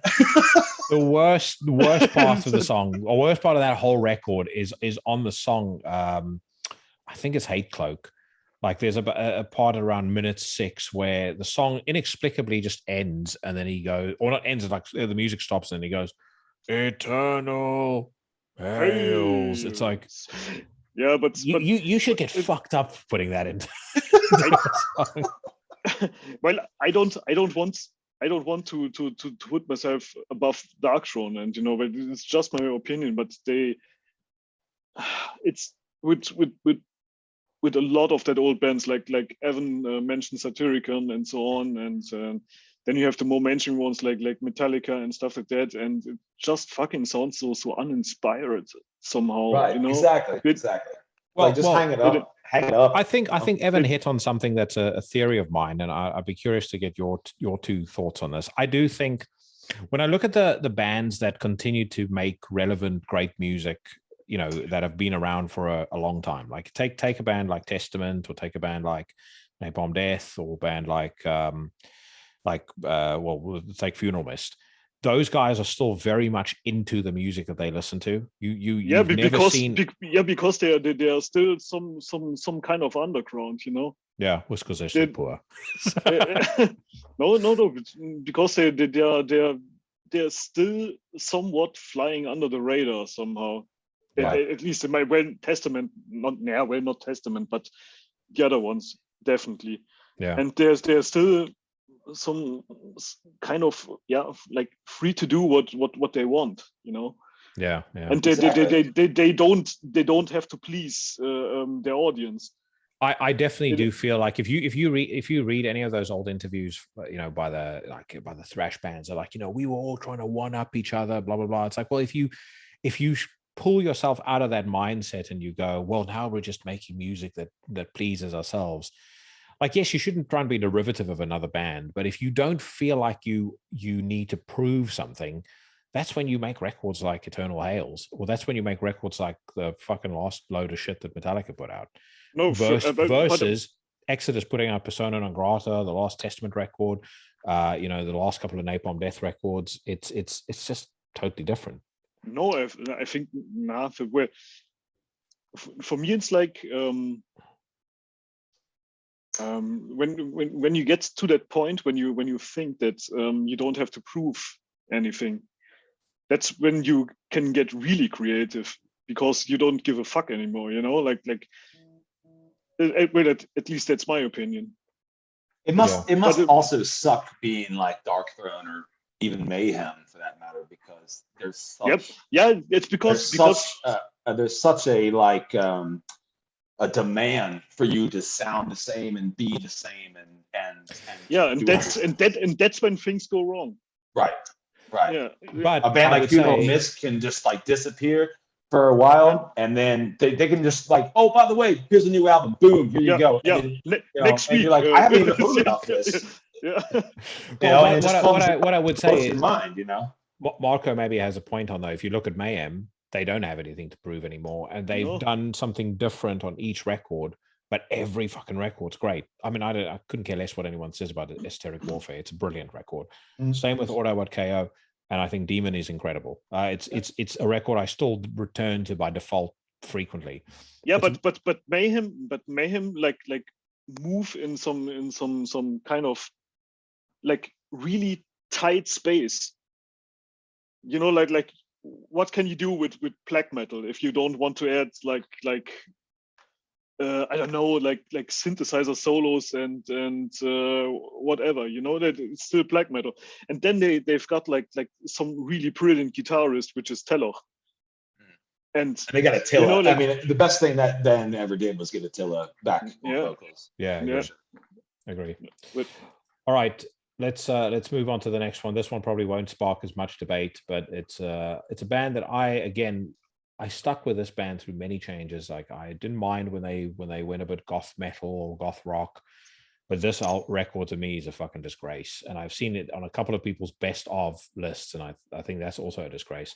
But the new Moonspell record, Hermitage, what excuse me, pile of garbage. Excuse me for a minute, because I will piss my pants otherwise. and I hate Moonspell. No, I like I said, I don't mind Moonspell. I didn't like the last record, the 1755, but this Hermitage, what a load of muck. I'm gonna seem like an elitist dick by saying this, but I really haven't liked Moonspell other than Under the Moonspell. That's a great EP, but yeah, I mean I respect them, but Moonspell in a lot of ways for me is just like Samael. Like, they had really great stuff in the beginning, and then I respect them and their trajectory that they took, but it just wasn't for me. Have you heard that atrocious Samael cover of Helter Skelter? No, I haven't. It's one of the most it's one of the most embarrassing things I think a band has ever recorded in the history of black metal. I mean, they're not black metal anymore. It's rough, because I want to be supportive of all music, and I am, and I think that that Fernando guy from Moonspell, he's been on Alan's podcast, and I really like that episode. He's a very nice guy and intelligent man too, and I support their band, I support what they do, but their music just isn't for me. I just don't really dig it, and I only heard the single off of that Hermitage album. I wasn't even interested enough to even give it a listen. Yeah, no, like I said, I've listened to them and enjoyed them. I liked Irreligious. I even liked Ascendant. A lot of people flipped out about that record and thought it was a real left turn for them. But this Hermitage record is it's an abomination, absolute abomination. Speaking of abominations, so 5 records, and I know Marco agrees with me, so he'll just chime in when he returns from his ablutions. But the most overhyped piece of shit that came out in 2021, and I know some people that listen to the podcast like this, so I'll just say, if you liked any of this stuff, don't take this personally. I don't think you're a dick if you liked it. To each their own. We're pissing off a lot of people with this episode. Just me personally. The biggest load of crap that came out in 2021 that was at the top of everybody's best of lists. Torn Arteries by Carcass. Yeah, man. What a load of fucking... It's like listening to it for me is the same as stepping into a bath full of sick. It's like... I don't know what happened, but I imagine it again. This probably does have some influence of record label behind it, because after Heartwork, every album that subsequently follows the Heartwork formula. Yeah. And I thought Heartwork was a good album. I like Heartwork. I think Heartwork's a great album by Carcass. It might be, again, it's not Exhumed to Consume or whatever, but I think I thought it was a fantastic album. I thought it was really good, but they've just continued to beat that horse to death. And this Torn Arteries is just more of the same thing, just more Michael Amott solos and dueling guitars, and like it's just more of the same tried shit. Yeah, they should go back to do a grind album. I mean, you look at a band like Napalm Death, it just has no ceiling to them. They just continue doing the same kind of formula, but just improving on it. Like with every album, they just improve. Well, the thing with Napalm is that every record there's something surprising that they throw your way. Right. They just become mundane. They're boring. I agree. Napalm Death will have, like, if I think about Throes of Joy in the Jaws of Defeatism, they'll have something like Invigorating Clutch on that record, which is kind of this weird, discordant, Killing Joke, industrial kind of vibe, but mixed in. And that new EP was fucking awesome too. Like, yeah. No, I agree. But then Carcass, which EP? They brought out an EP. They've got an EP coming out in February. Okay. Yeah, they which released is one of the songs off of it. I can't remember the name of it, but yeah, it's good. Which is top notch. But Carcass to me is dreadful. And in fairness, it's not really aimed at people like myself. The last Carcass record I enjoyed was Necroticism. I didn't like Heartwork. It was one of those records that was very influential in the circles that I moved in, when it came out. But I was more it came out at around the same time as Fear, Emptiness, Despair, as you mentioned, Napalm Death, and that I was more into that, Deicide, that sort of thing. I don't really like that kind of, I don't like that style of melody in music, period. So, but it just, Marco says the same thing. Marco hates melody in music. I don't like that record. Another record that I can't stand that came out this year that a lot of people liked, and what I found particularly insulting was the fact that this seemed to become this big issue that if you dare say the record sucks, then you are somehow wrong for doing so, and you are second guessing the band and their intentions. Infinite Granite by Deaf Heaven.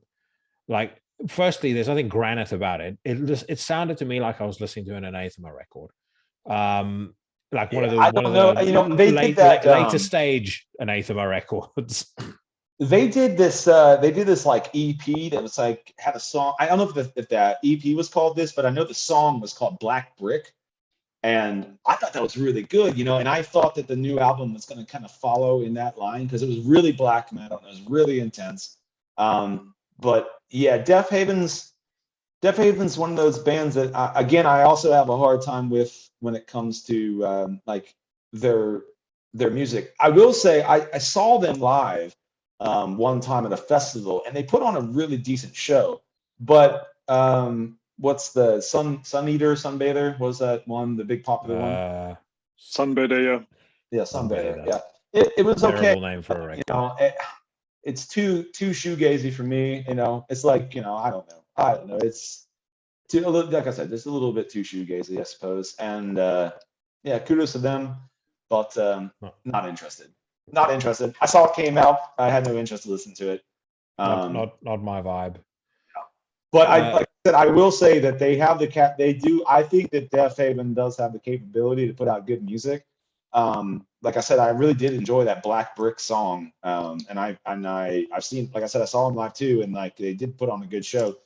But yeah, they're on a different musical trip than I'm into. Like when you said you saw them live, I saw them live as well. It was, for me, well, I'm not hating and I'm not loving them, but that's not a black metal feeling you get when you see a band. You know, like for me, it was like there were some law students at a night out. You know. No, I don't mean that with hate, because I don't know them too much, but I saw them and it was like, well, it sounds like black metal, but it doesn't look like black metal, you know, like I'll just say I wasn't like overly offended by them.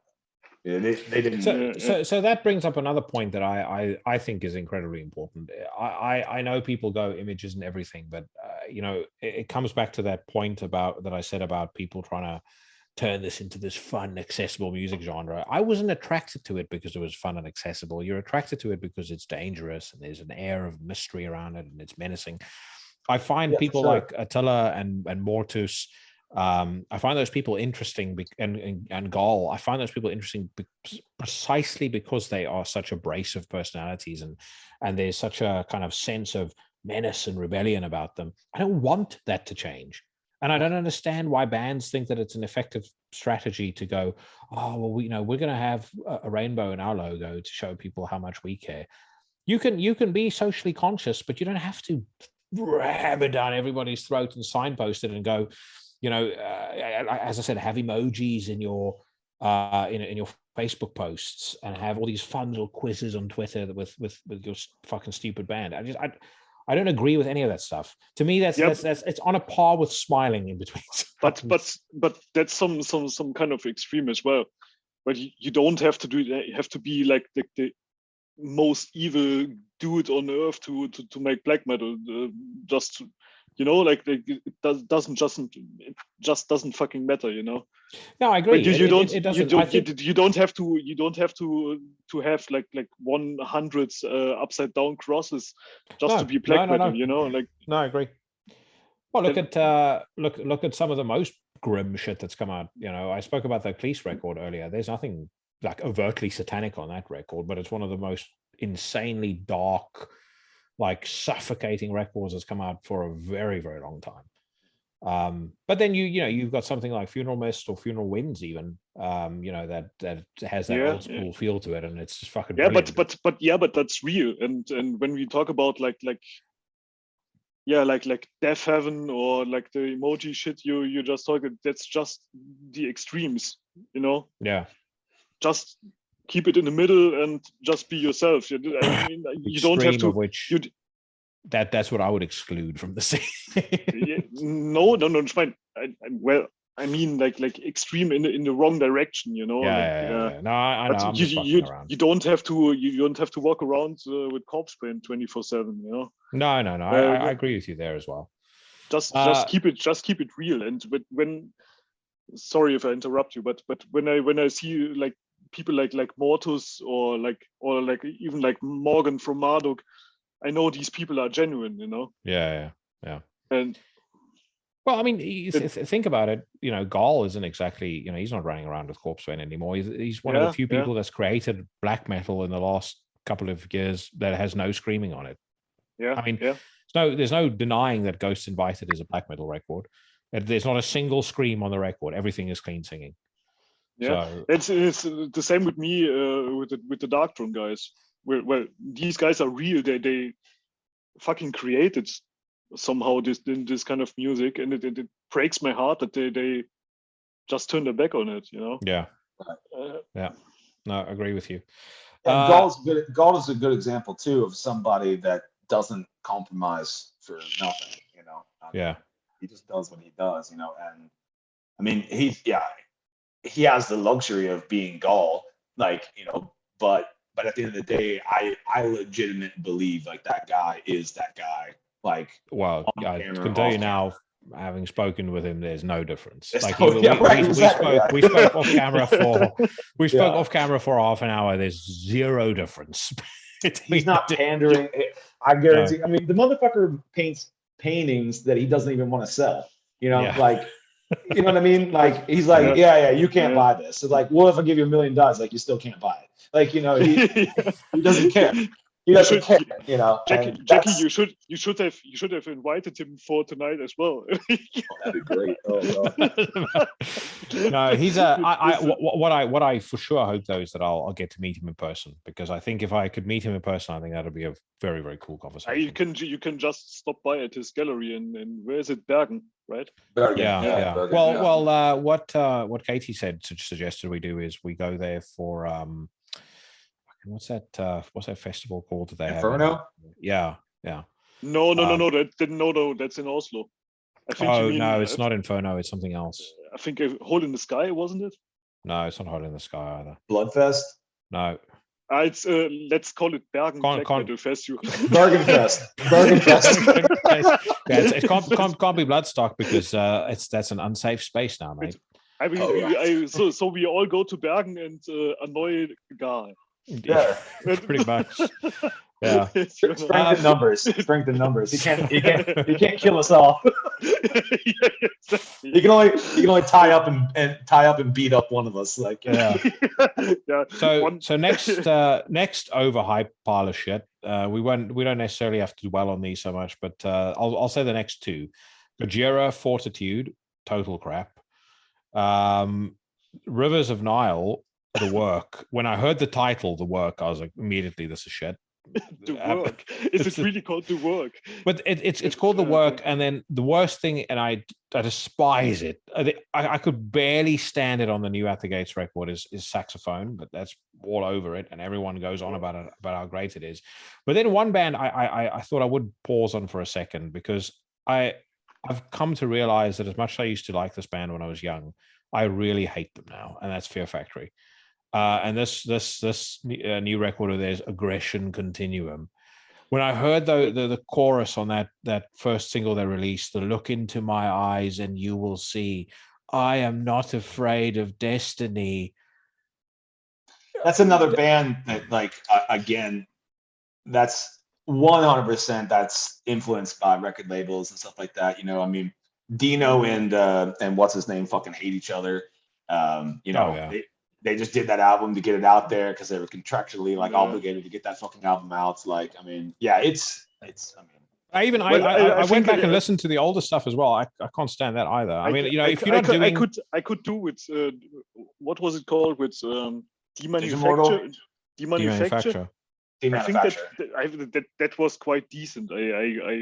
Well, at least in my opinion. But there's a couple of songs on there that's okay, but there's a lot of shit on there. There's a couple of decent songs on Soul of the New Machine, but the rest of it is fucking abysmal. And another thing I'm tired of hearing about lyrically. There's a couple of things I don't want to hear anymore in lyrics. Digimortal was like when they started. I mean that's when it really started to get really cookie cutter. Like songs like Lichpin and stuff like that. Like it got silly. It got really silly. Everything is about like the fight between man against machine, and it's it's just an old trope. More fucking times must I hear this crap? Yeah, I mean it's the same thing with like Satan lyrics too. It just started beating the fucking hell out of lyrics are never boring, mate. The thing is, like you can do the like science fiction angle very, very well. Like Stellar Master Elite does it well, but Stellar Master Elite does it in the way that Red Harvest does it, which is there is no hope, there is no battle. Exactly. We have that kind of dystopian vibe in there, which is But I said to you, mate, and I really do believe, I do mean this, and I will give this to you as one of the biggest compliments I could possibly give to you, because you know how much I love this band. But you guys, to me, are like the spiritual successor to Red Harvest. Thank you very much. And I fucking adore that band. So thank you very much. Yeah, that's the biggest compliment I could possibly give you. But Fear Factory to me are like the last Terminator movie, which I made about. I survived that shit for about 10 minutes, and I was like, I cannot watch this bullshit anymore. Which one, Genesis or whatever the hell? No, not Genesis. Genesis was terrible. But what is that? Dark Day Tomorrow or some? Oh my god, that's like watching. Which one had Christian Bale? That's like that was actually not bad. That was Terminator Salvation. Oh, okay. That's like watching David Hasselhoff eating a cheeseburger totally drunk.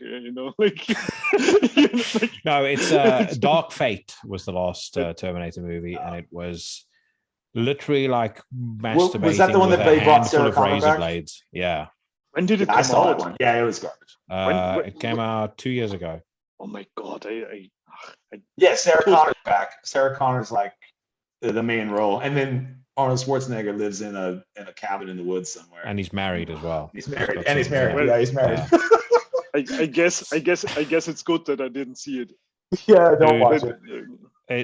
It's if you thought Terminator, because I didn't like Terminator 3 either. I thought that was bad. If you thought 3 was shit, you have seen nothing until you've seen Genesis and Dark Fate. The Christian Bale one was all right. That's probably I didn't think it was too bad. But you know what though? I recently watched that again. The Christian Bale one is carried by Christian Bale. He's one of those actors that has this rare ability to take the biggest pile of shit, and he'll still make it watchable by the fact that he's in there. Well, I like the spoiler alert. If you haven't watched a movie that's been out for fucking 6 years, but that the other guy isn't aware of the fact that he's actually like a robot. Yeah. But there were some interesting ideas in there as well. I didn't give a shit about after Terminator 1 anyway, so... two is very cool, mate. Two's good. Give a shit about 2. What's wrong with you? Of course I know it, but I think the first one was the best.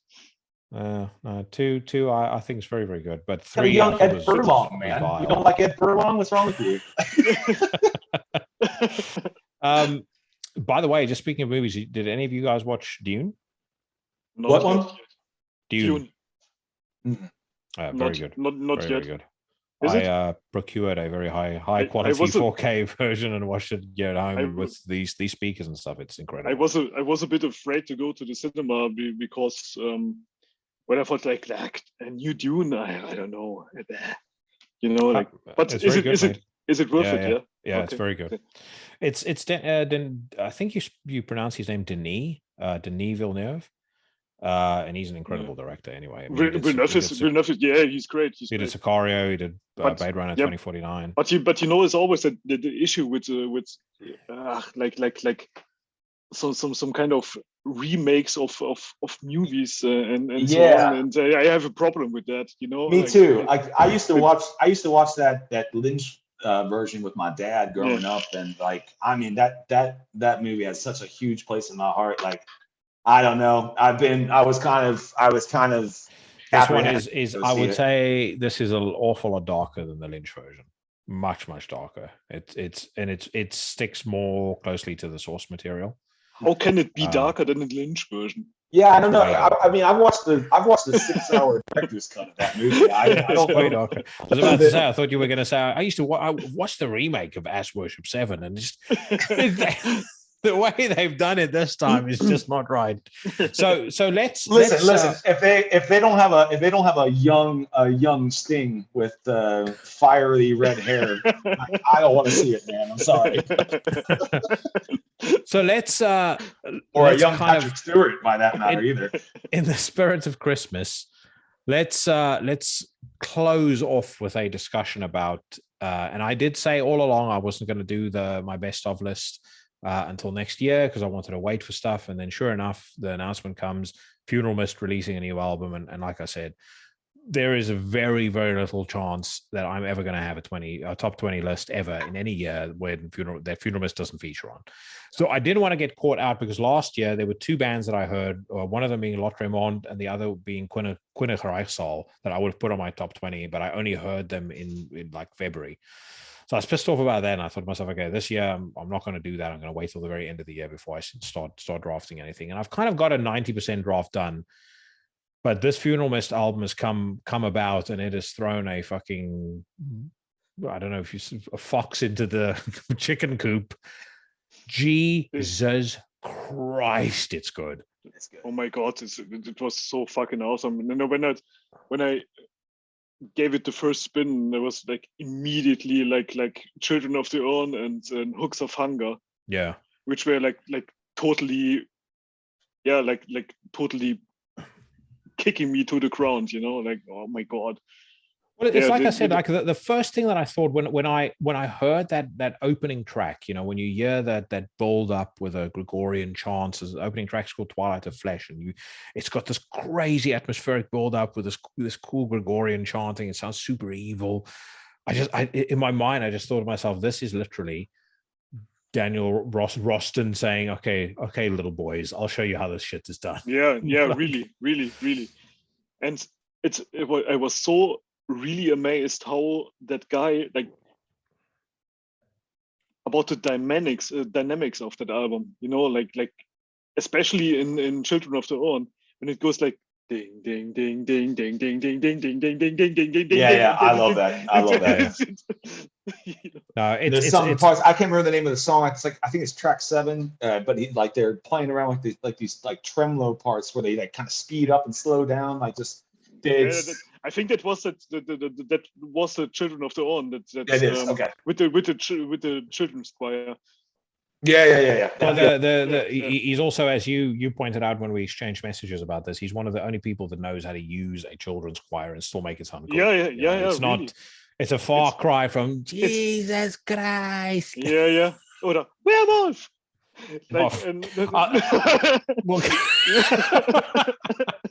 We'll get to that in a second. I want to talk about that in just a second. But it's so well done. It's so eerie and so spooky. I have it in my head since release. Like I lay down in bed and I hear that the children's choir of that album. It's like it's not in a good way, you know. Like you know what it reminds me a lot of. I was watching Apocalypse World War II, like a very very very cool documentary about the Second World War. It reminds me of that. And I know. How often do you watch that, by the way? Do you watch that like all the time? No. I watched Apocalypse World War 1 a while back, and then I watched Apocalypse World War 2 because Paige hadn't seen it yet. So that shit is like on German television every day. On really? All the docu channels. Yeah. But it has, like, the way that he's used it there. It has that vibe. It has like a very. It's weird. He's managed to somehow capture this very timeless vibe in the music. Yeah. But at the same time, it has this like really eerie, like war-like feel. The whole record, I feel like spiritually, the album has a lot more in common with Maranatha than it does with Hecatomb. Hecatomb was a good record, but I always felt it was not quite as good as Maranatha. Maranatha to me was. I think it was like, for me, it was more like Salvation, like in that it's just fucking aggressive, like, and sometimes just not just aggressive, but it's passive aggressive, you know, like yeah. It's just it has that vibe is just unbeatable. Well, you talk about dynamics. Like again, he is a fucking master at knowing when to throw in like just a cool rolling, 4/4 groove, and then have like a bit of. I think it's on the song in here, the third track. There's a bit towards the end where he like just screams something, and it's like he's got this delay on his voice, so you're like and then like you hear this like double barrel like beat down riff coming in, and then just this scream. It's so fucking brilliant. Yeah, but that would be one for Evan, I guess, because you know many instruments, and I don't. So does it go together, or is it just vibe? It's vibe. Yeah, it's vibe for sure. I mean, you start off with a basic instrument, you start off with like a guitar or whatever concept, and then you just kind of build off of that, and then you're just inspired by the sound as far as I'm concerned, But yeah, I mean, that's a masterclass in songwriting. Yeah, but in the end, it's just that guy fucking knows what he does, Yeah, I agree. Yeah. No, he's obviously very comfortable, and I mean, I think one of the coolest things about this is just how it just dropped, like just out of nowhere, Yeah. I mean, I heard nothing about it. I had no idea it was coming out, Yeah, but it was with Hickatum, it was the same. Yeah, they were like there's a new album coming out next week. Bam, like. Well, Hecate was interesting in the release of it, and this kind of ties into what I wanted to talk about, because it came out the week after Victoria, which was the last Marduk record. Yeah. Now, I like Marduk very much, and I especially and when I say I like Marduk very much, I actually must preface it by saying I like nothing Marduk did before Mortus joined, but I like everything they did after he joined, excluding Victoria. Victoria for me is a very weak record. You hate Legion so much. I don't know why you hate. Can't stand it, mate. And he does like this like Eurovision move every time he's on stage. How can you hate Dark Endless? Jackie, I hate you. I will disconnect now. Am I the only one in the room that likes fucking Legion? Okay, all right. Wrong. I'm not a fan, but either way. So here's my question, right? Victoria has in my opinion, one great song on, and that's the last song. It's called Silent Night. Everything else is fucking is almost unlistenably bad. At some point, I've met Morgan twice. He's a very cool guy, and I hope he could be on the podcast. Although, based on what I'm about to say now, maybe he'll never be on it. But at some point, surely you listen to what Mortus is doing, and you go, I don't know if my music really cuts the mustard against this stuff. I mean, you know what I mean? There was almost, to me, like there was something deliberate in Hecatom's release, and I don't know if I read too much into it, but it felt, that release felt very deliberate to me. And then this record comes out, and it's like I kind of feel like Marduk is going to have to put out something absolutely fucking sensational with the next album, and they have it in them. But of course, yeah, they have, but.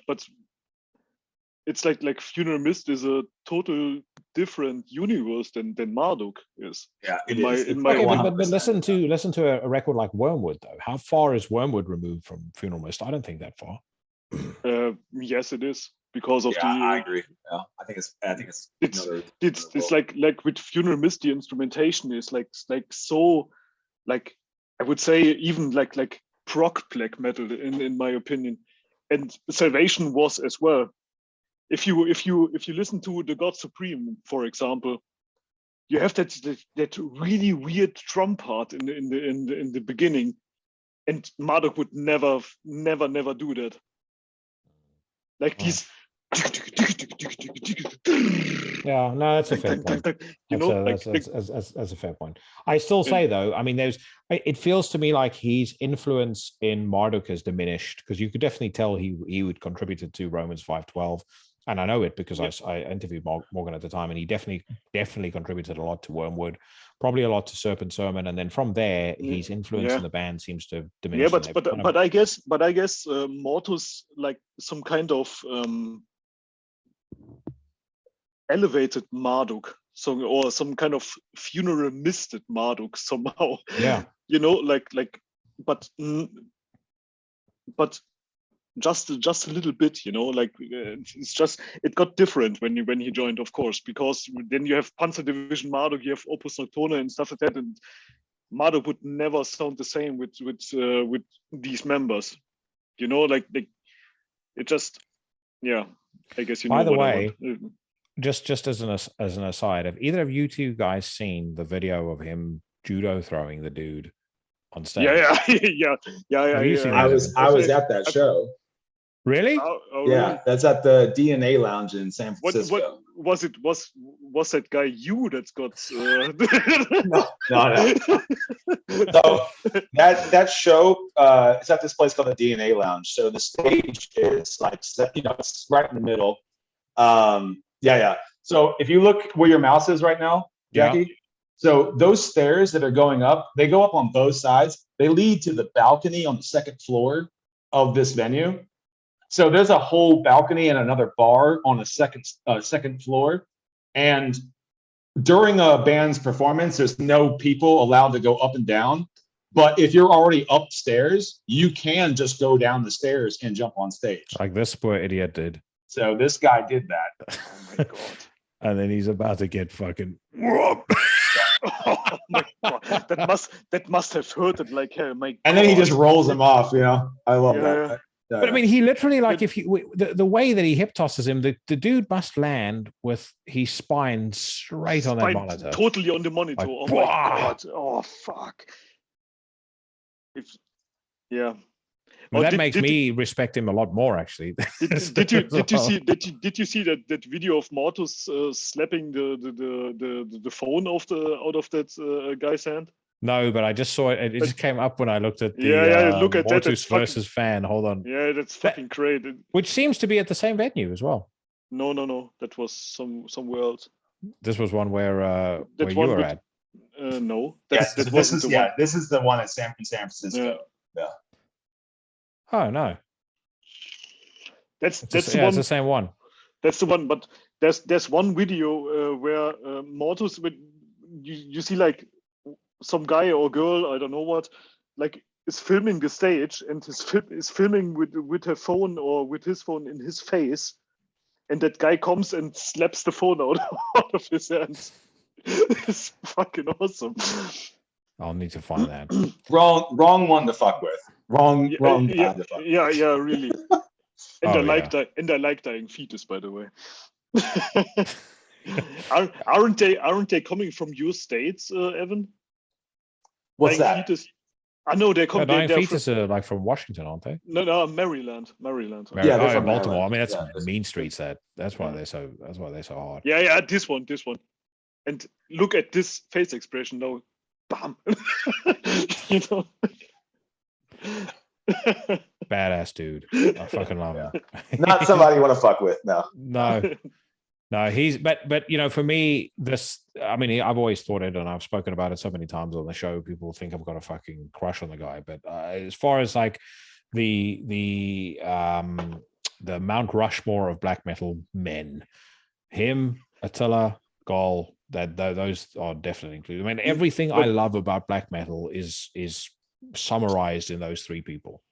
So, do you want to build a new Mount Rushmore? I do actually. But Quell's one's going to take probably going to tear down Mount Rushmore, like, you know. Yeah, well, they will soon, mate. And we're all horrible people, so like. Yeah, well, you just see Jackie like hanging down Mount Rushmore and recreating the faces. Doing some chopping. Well, so I'll toss in a Funeral Mist track since we've been talking about it, and technically this is a review, but I mean, I wouldn't say this is a review as much as a gushing endorsement. If you haven't heard this album yet, you are wrong for not hearing it. And I'll play Marco's favorite track, Children of the Urn.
All right. So as we close off, people are going to be hearing this on Christmas Day. So we'll wish them all a merry. I've had almost this whole bottle of wine now, so I'll just pour myself a little snifter, and then we'll toast the folks. And it has been a fucking great year for this podcast. That's for sure. I would never in a million years have thought at the start of 2021 I was going to end up having spoken to the people I've spoken to, and also. If I'm to get sentimental for a second, because you touched on it as well, I've made such good friends through the podcast, and that to me is another really big deal. You two, I've obviously endured for the better part. But like Mike from Tombs and Matt and Cheyenne and those dudes, it's been fucking great getting to know them, and I really do hope if I have any sort of wish for 2022, it's that I'm going to be able to have at least a couple of face-to-face conversations with folks. I am coming, Marco, to Munich in May for the high-end Munich hi-fi show. Mm-hmm. So if you're around and you want to take those two full things that you've got and throw them in the trash, that's still about 600 kilometers from me. But if best get in your car then, mate. If we are able to meet, when is it? May. Okay, that could be all right. So then I hop into the train or into my car, and then I will join you there. All right. Yeah, that sounds like a good idea. Like I said, just come to one of the days, because it'll be a fucking blast, the show. Yeah. And Munich is a really nice city. So Well, we're also going to go with a hi-fi dealer friend of ours, so we'll know a lot of people there. So hopefully we get to see some cool stuff, and they let us play what we want to play. Because the thing is, most of the hi-fi shows you go to, there's a couple of like stock standard things that you hear when you're there. In like Chains by Fleetwood Mac, that you hear that in almost every, and I like that song very much, so it doesn't bother me. But you hear that, like the higher end of the stand or the setup, the more likely you're going to hear that song. Let me guess the second one. It will be Pink Floyd, isn't it? Yes, without a doubt. Wish you a year that you hear frequently. You hear Diana Krall a lot. That I don't like so much. But normally it's a bit of an oddity when myself and my buddy Andre, when we blasting Mayhem or we're playing Paradise Lost or something like that. But it'll be a lot of fun. Yeah, but and we still have a meeting at yours open as well. So I could, because I couldn't make it in 2020. So I think I will just fly up to London and take the train and wherever I have to go. So that's good. I can come pick you up in my car if I haven't been banned off the roads yet. But at that point, I have to do driver retraining in January, which is what happens. No, but I really have to do that because I wasn't traveling since mid 2019. I'm really sick and tired of being here because of all that shit, and I really have to get out of here. So that would be awesome. Well, the same applies to the Golden One. If he wants to come and clean the stables over here, he's welcome to do so. Would love to get some nice barbecue. I would like to have that. Yeah. Oh yeah. No, we'll get that sorted. And like I said, lots of music here as well. So, but only vegan barbecue. Right. Yeah. No. So for the animals. We'll take that's another thing. That's another thing I didn't think was going to happen in 2021. Banned by what's his name, Thomas Gabriel Fisher. Yeah. Oh well, one of those things. But gentlemen, thank you so much for being on the podcast, and to everybody listening, I hope you guys enjoyed that 2-hour increasingly drunken and incoherent ramble. Merry Christmas to all of you. Off too much. Yeah. Hopefully, if you are listening to this on Christmas, hopefully you had a good time and you were with your nearest and dearest, and even more, hopefully, I'm on a plane and I'm fucking off to South Africa because. I so wish you can do it this time. Oh my god! We'll see. So technically speaking, I'm supposed to be back from South Africa on January the 10th, which means the next episode will be the 3rd week of January rather than the 2nd, which is what I'd originally intended. So you guys will know that I went if the next episode is on the 18th of January as opposed to the 11th. If it's on the 11th, then you know that there was some sort of fuck up. And, then I will take over your channel, and Evan and I doing your channel. Right? We'll do the channel, yeah. That's fine. We'll just let it carry on. And we'll also play out. I did mention it earlier, and I think if ever there was going to be a perfect Christmas song, it would be this. The one and only good track off an otherwise atrocious record. Off of Victoria, this is Marduk with Silent Night. We will see all of you bad motherfuckers in 2022.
We share the sacred promise of death.